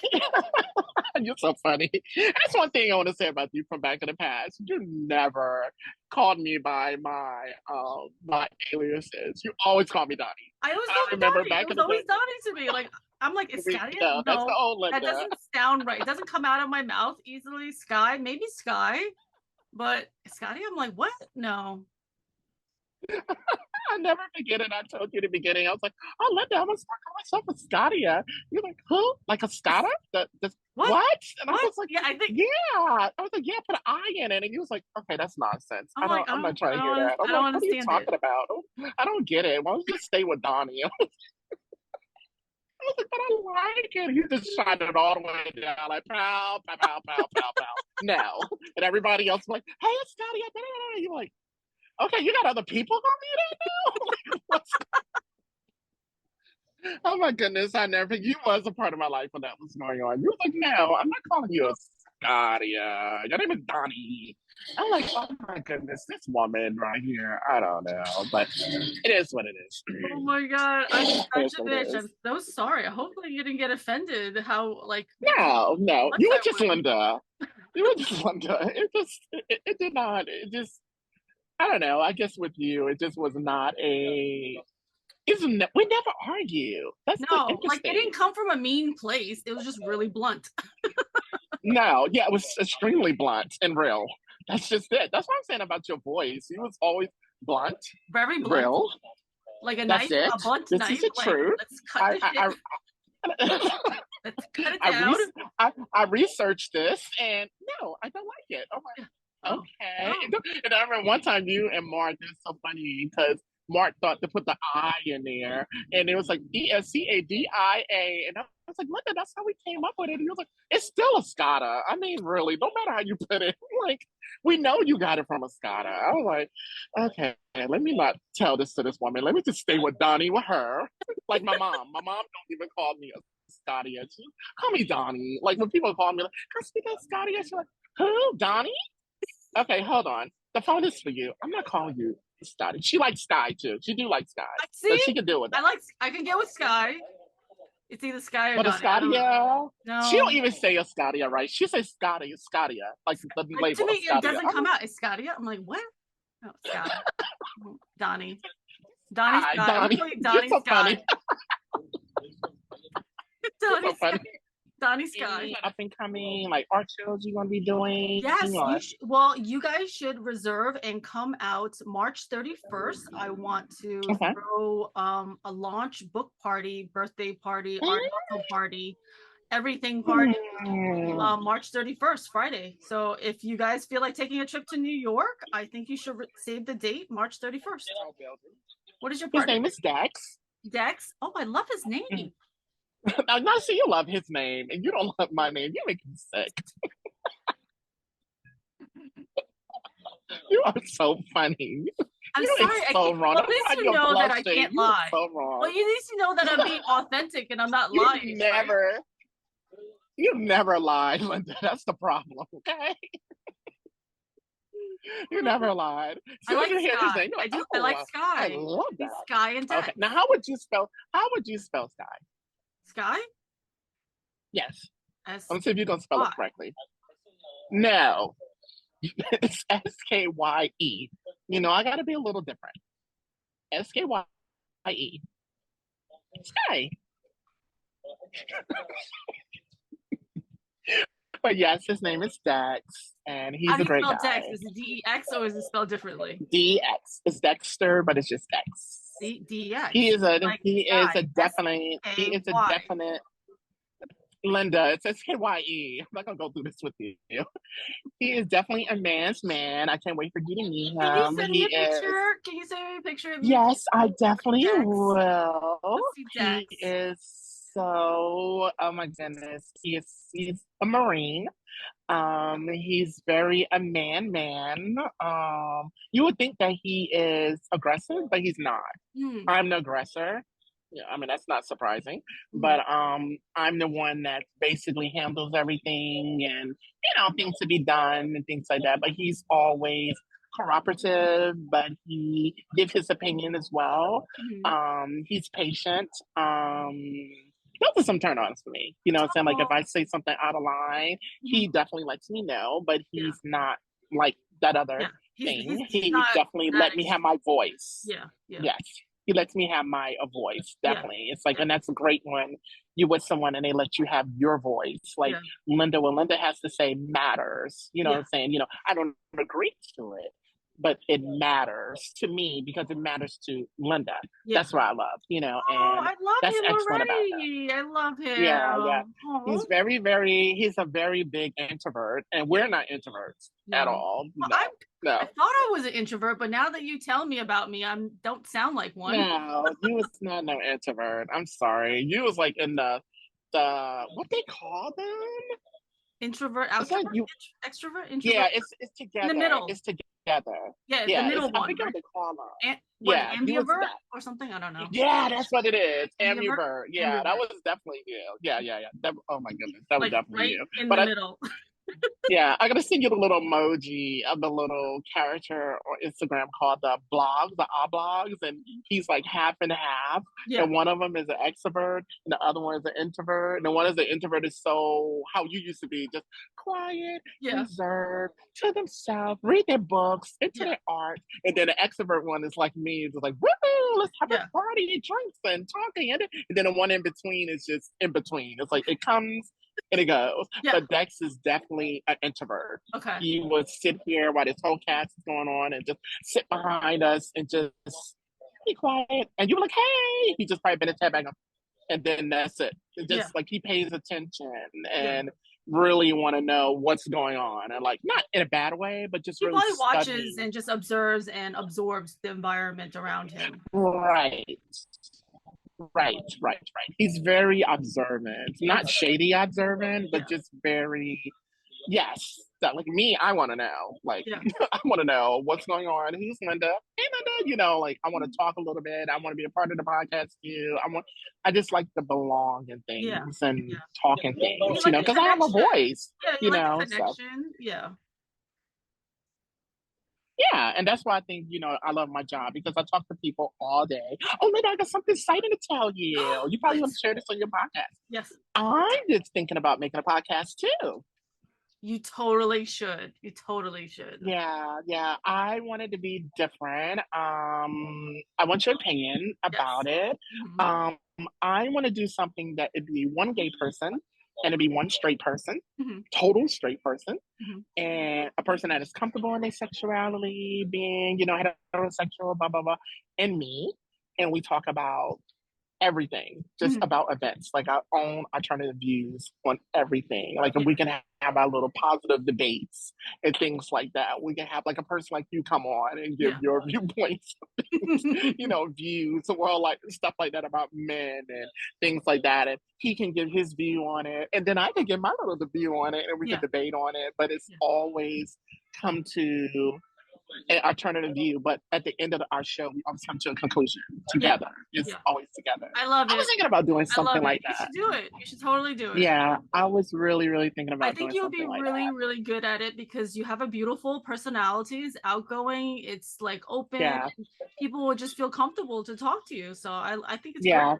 You should do it. Yeah, I actually was talking to a guy out here about it, and he actually wanted to. What is the people called? He's like a consultant. Some kind of consultant or whatever like that. And he was like, yo, if you do it, he had his own media business. And he was like, if you do it, I can help you along, invest in it with you. And whatever you need, you can come to my studio. I was like, oh, wow. I was like, hold up. Is this guy like me? Let me find out. So, but no, he don't. No. He just a real. You're so funny. You're like, oh, okay. Oh, what? Because exactly. Because you don't hear that nowadays. That people are really trying to plug in. Yeah, that's what I mean. It sounded like you wanted something else. No. Dex met him as well, and I want to know that Dex real cool. Like make sure that this is legit. I trust Dex. Dex, make sure that this shit is okay. And even if it don't be him, because he was telling me to get the LLC, do some other things I'll talk to you about off the cast. Yeah. And he was like, I think it's a great idea. Everybody that I come across about it was like, why not have, and I've never seen it happen before, Mhm. like a gay person and a straight Yeah. person just Yeah. really just go at it, not it just give their points of views about everything Yeah. and just Yeah. come together, some type of Exactly. togetherness. And Mhm. I think that's, I I love think it. that'll be I love it. I awesome. mean, So that's where I'm going. I love it. I think you should do it. And I love even us having these conversations. And you can even, come on here and we can do more of these together too, because I think it's a beautiful, Yeah. Yeah, and I think that we also next time we should talk about like young youth, being young and gay in the United States, Yeah. and just really about family and coming out and acceptance and things Mhm. like that. Like we discussed earlier, how it was great for me, to have a father who was Yeah. just so accepting, which is He a was amazing. rarity. I love his advice to you. I love it. Yeah, yeah, his just awesome because dads are not like that. No. Dads are not like that. Dad No. fathers are the main ones, even with girls. Even if you're a straight woman, fathers are the one that just cut it Yeah. off, whatever you want to do. And so Yeah. you have to follow their example Yeah. all the way. But Yeah. my dad wasn't like that. Yeah. So He just that's what like I mean. Like live your life. when you listen to that podcast, I'll send you the link. But you'll understand why Hmm. I am the way I am. Okay. Because my dad was not like your dad. Oh, And my wow. mom was she didn't stand up for herself either. So I wasn't protected from my father. I wasn't protected from my mother. So it was a shit Yeah. show, so I'm sorry. yeah. And then also when we was younger too, I noticed that like with your dad back in the day, it was more of the lines that you could hear the controlling. You know what I'm saying? But I never said anything. You know what I'm saying? Like, You met him, right? Did you meet him? no, I never met Mr. Chung before. I Mm. never met him before. I met your brother. Okay. I met your brother. One of your brothers. You had two, right? I have one brother, one sister. No, I never met your sister, but I did meet your brother in passing. Okay. But I do remember when I called you. You called me from the restaurant one time. It was years ago, and we was laughing. We was gonna go to the city. We was gonna have some fun. You was out at the house out there, and I never forget your dad was so disagreement with you going out and just not even just hanging out with me. It was just more, you just hear him in the back and he's just like so angry. And I was like, Linda, what's going on? And he was like, hold on 1 minute. And he was like, I think he was taking orders or something. He was on a break and you was really mad. And I was like, I knew he was getting on you about something. You could just hear that tone. And he was like, he got back on the phone and I was like, hey, we're going to go out. And he was like, no, I'm just going to stay here and deal with some stuff. We'll talk later. And I was like, okay. He was like, yeah, let's plan something. And then he said something and you got a little angry and you said something back in Chinese. And then you came back on the phone and you was like, we will talk when I get home. I was like, okay. And then you got home and I say, well, are you okay? And you was like, I'm okay. And you just was always shut about it. You was always shut mouth about it. Yeah. And I was like, and I remember one time I did kind of knew it was him because it was never your mom, and I never said anything until now. Mm-hmm. And I was like, is your dad, is he? So he was like, no, I don't want to talk about him. And I was like, okay. And I left it alone because you made that point twice to me that I asked, like, no, that's off the I didn't want to talk table. about it. I don't want to discuss that. Yeah. You didn't want to talk about it at all. Like, you didn't want to, like, talk about him. Yeah. Like, you talked about your mom. You know what I'm saying? That's why I remember your mom, and she was cool, and she was sweet, and everything like that. You talked about her. Yeah. Very nicely and lovingly. But your dad, oh, no. You did not. No, you just did not. Well, and then you did not enjoy going there. I remember when you was in Georgia City, I used to be like, hey, where you at? He was like, I'm out here helping at the restaurant this weekend or whatever. And I remember they used to have you come out to help. And you really did not enjoy it. And I was like, oh, yeah. He was like, Donnie, I'll talk to you when I get back to Jersey City. And I was like, okay. You just did not enjoy it at Yeah. all, Yeah. period. Yeah. You know, so yeah, that's what I get from it. So I definitely got to listen to that podcast Yeah. to really get So, this. I mean, yeah, totally. He is like your ex-boyfriend. Oh, no. Oh, sweet Jesus. Okay. Yeah, well, you're here now. Yeah. Yeah. So, which is wonderful.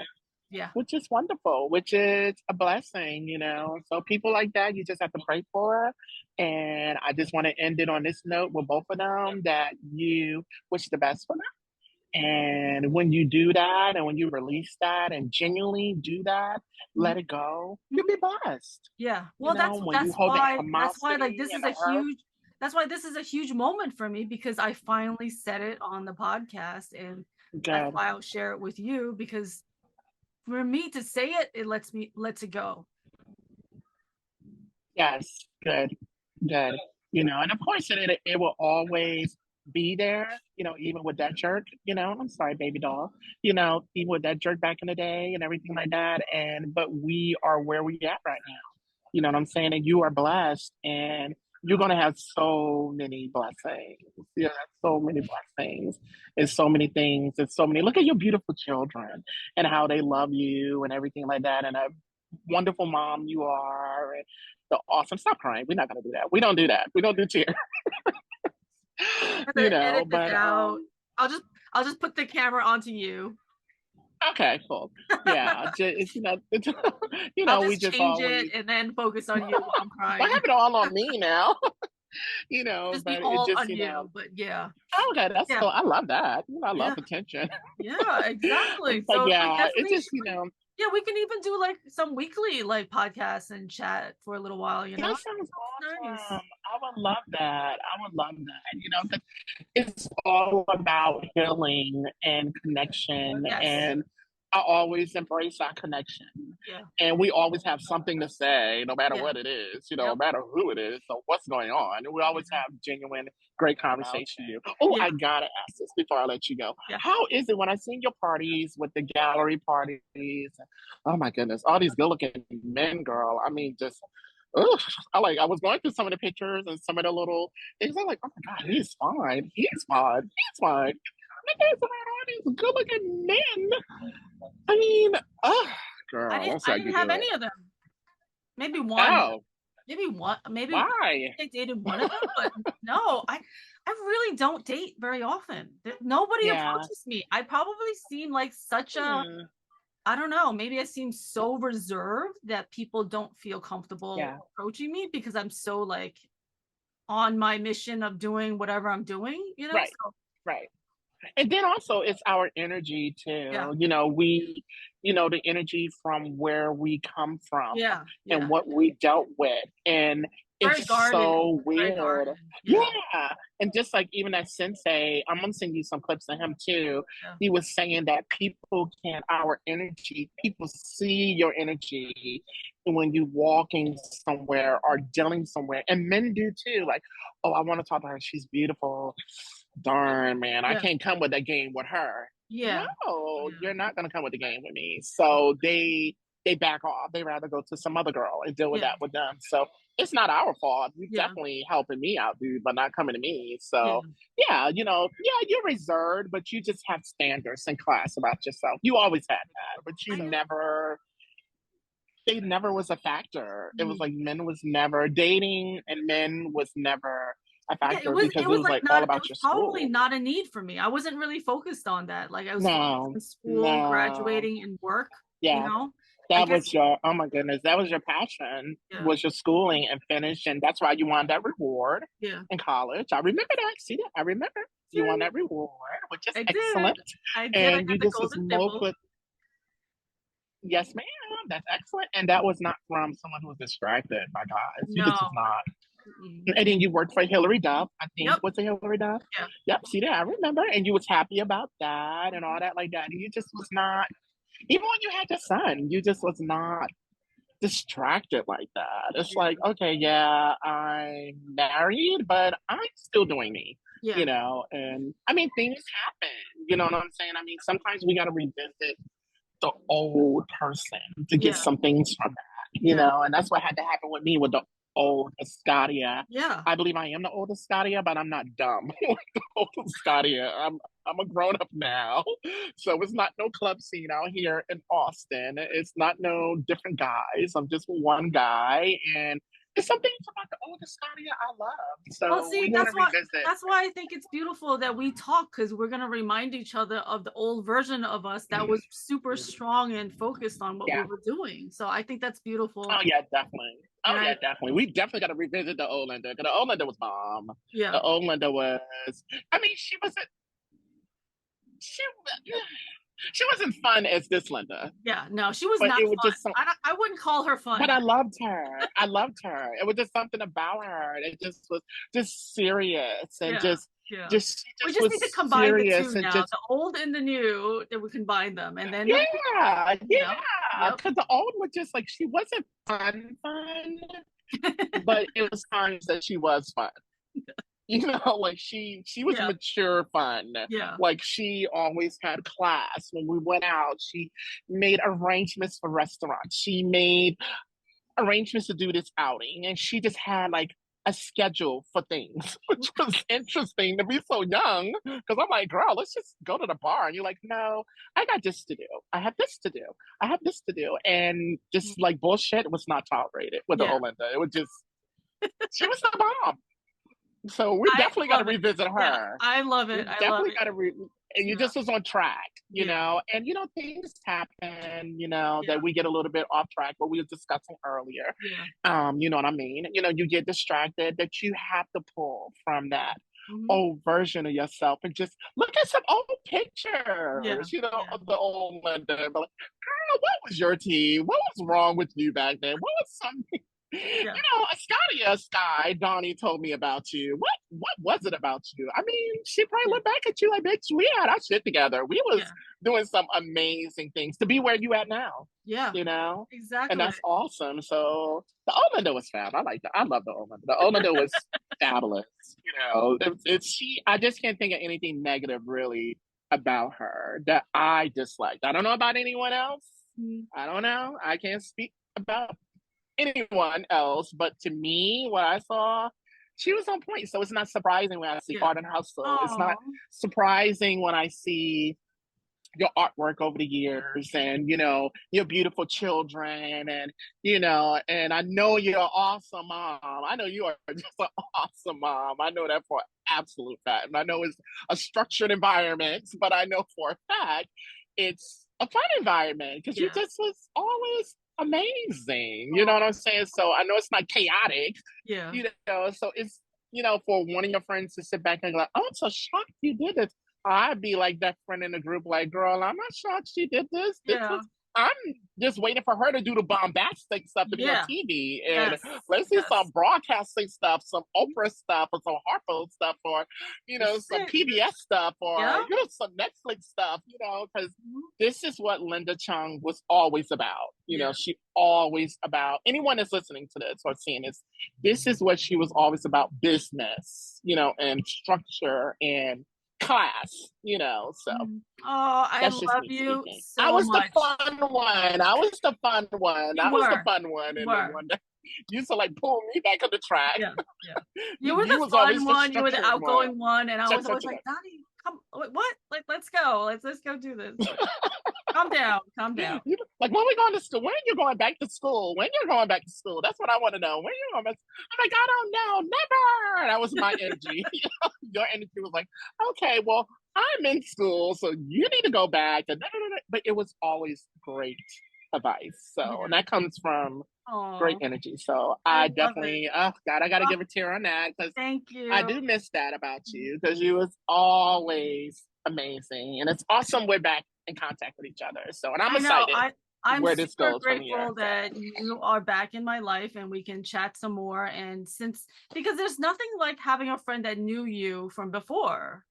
There's nothing like it. You know what I mean? Yeah, it's definitely. like coming home. Yeah. You know, because someone knew you from jump of like you just starting out, you know. So I think it's beautiful that you're in my life, and I'm excited for us to have these conversations and do this podcast. And it was an honor to catch up with you. And so I love awesome. you. That's sweet.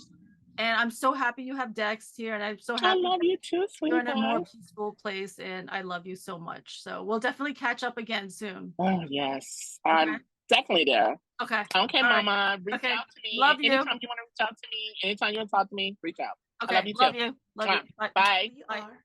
I am LindaLCheung. I am kind of a jack of all trades. I do a little bit of fashion design, graphic design. I'm a multimedia artist. I'm a single mom of 2 kids, divorced, and I'm, the founder and owner of ArtandHustle. And I've curated some art shows. Now I've gone into the podcasting world where I want to talk about the art of living. And I feel like every story will help and every story will heal. And that's how me and Sunrise got connected, where I saw you on Facebook and I was like, I love your energy. She did. And, if you would be so kind to join me on my podcast. And this is how it's all evolved now. Now we do our weekly inspiring conversations. So I'm so happy to be here with you today. I know, we're like cross-pollinating. Yay! Yep. I mean, I love it because you have written your book and I was doing the podcast. And so since we connected, I was like, Sunrise, you got to do your podcast. I'm like, just do it. Just jump in. Right. Yes. So for those who don't know, yes, I had this idea and it was stewing, and I may have recorded one thing during the pandemic. And then when I connected with Linda was like, just do it. Do it. Those are her exact words. She was like, just do it. She said, stop thinking about it. Stop overthinking it. She said, just press record and just do it. And so that first episode that everyone loves with Tenora from season 1, that would have never happened had it not been for my girl, Linda. So I'm so glad that she is on my side of the podcast to share her journey, mainly because everyone knows I do this show because I want people to feel comfortable in their relationship with a higher power. For me, I call it God. Whoever and whomever you are, I want people to feel connected to something bigger. And so I love having these conversations with people with different journeys. So I will start with my first question, which I love to ask my guests, Linda. When you hear the word divinity or divine, what comes to mind for you? I want to feel like it's hope and it's purpose and it's spirituality. So I've always said, like, I never really wanted to call it just one name because I feel like all religion should be all encompassing. So whatever you want to call it, whatever someone believes in, Buddhism or whatever, I feel like we're all trying to obtain the same thing, where we're all feeling, where we want to be in touch with something, a spirituality, a divine, your gut instinct, so your intuition, whatever it is. I feel like that's what divinity is. It's all of us. It's all encompassing. So I feel like it's a little bit of everything. And it's also like our purpose and of our authenticity. So if we can all be more authentic with our purpose and our intentions, and to be in a space of who we are, mind, body, and soul, if we can be connected, then we'll be able to be more authentic, sit here with you, and to be who we are. So then there's less conflict around in the world, know? When were you?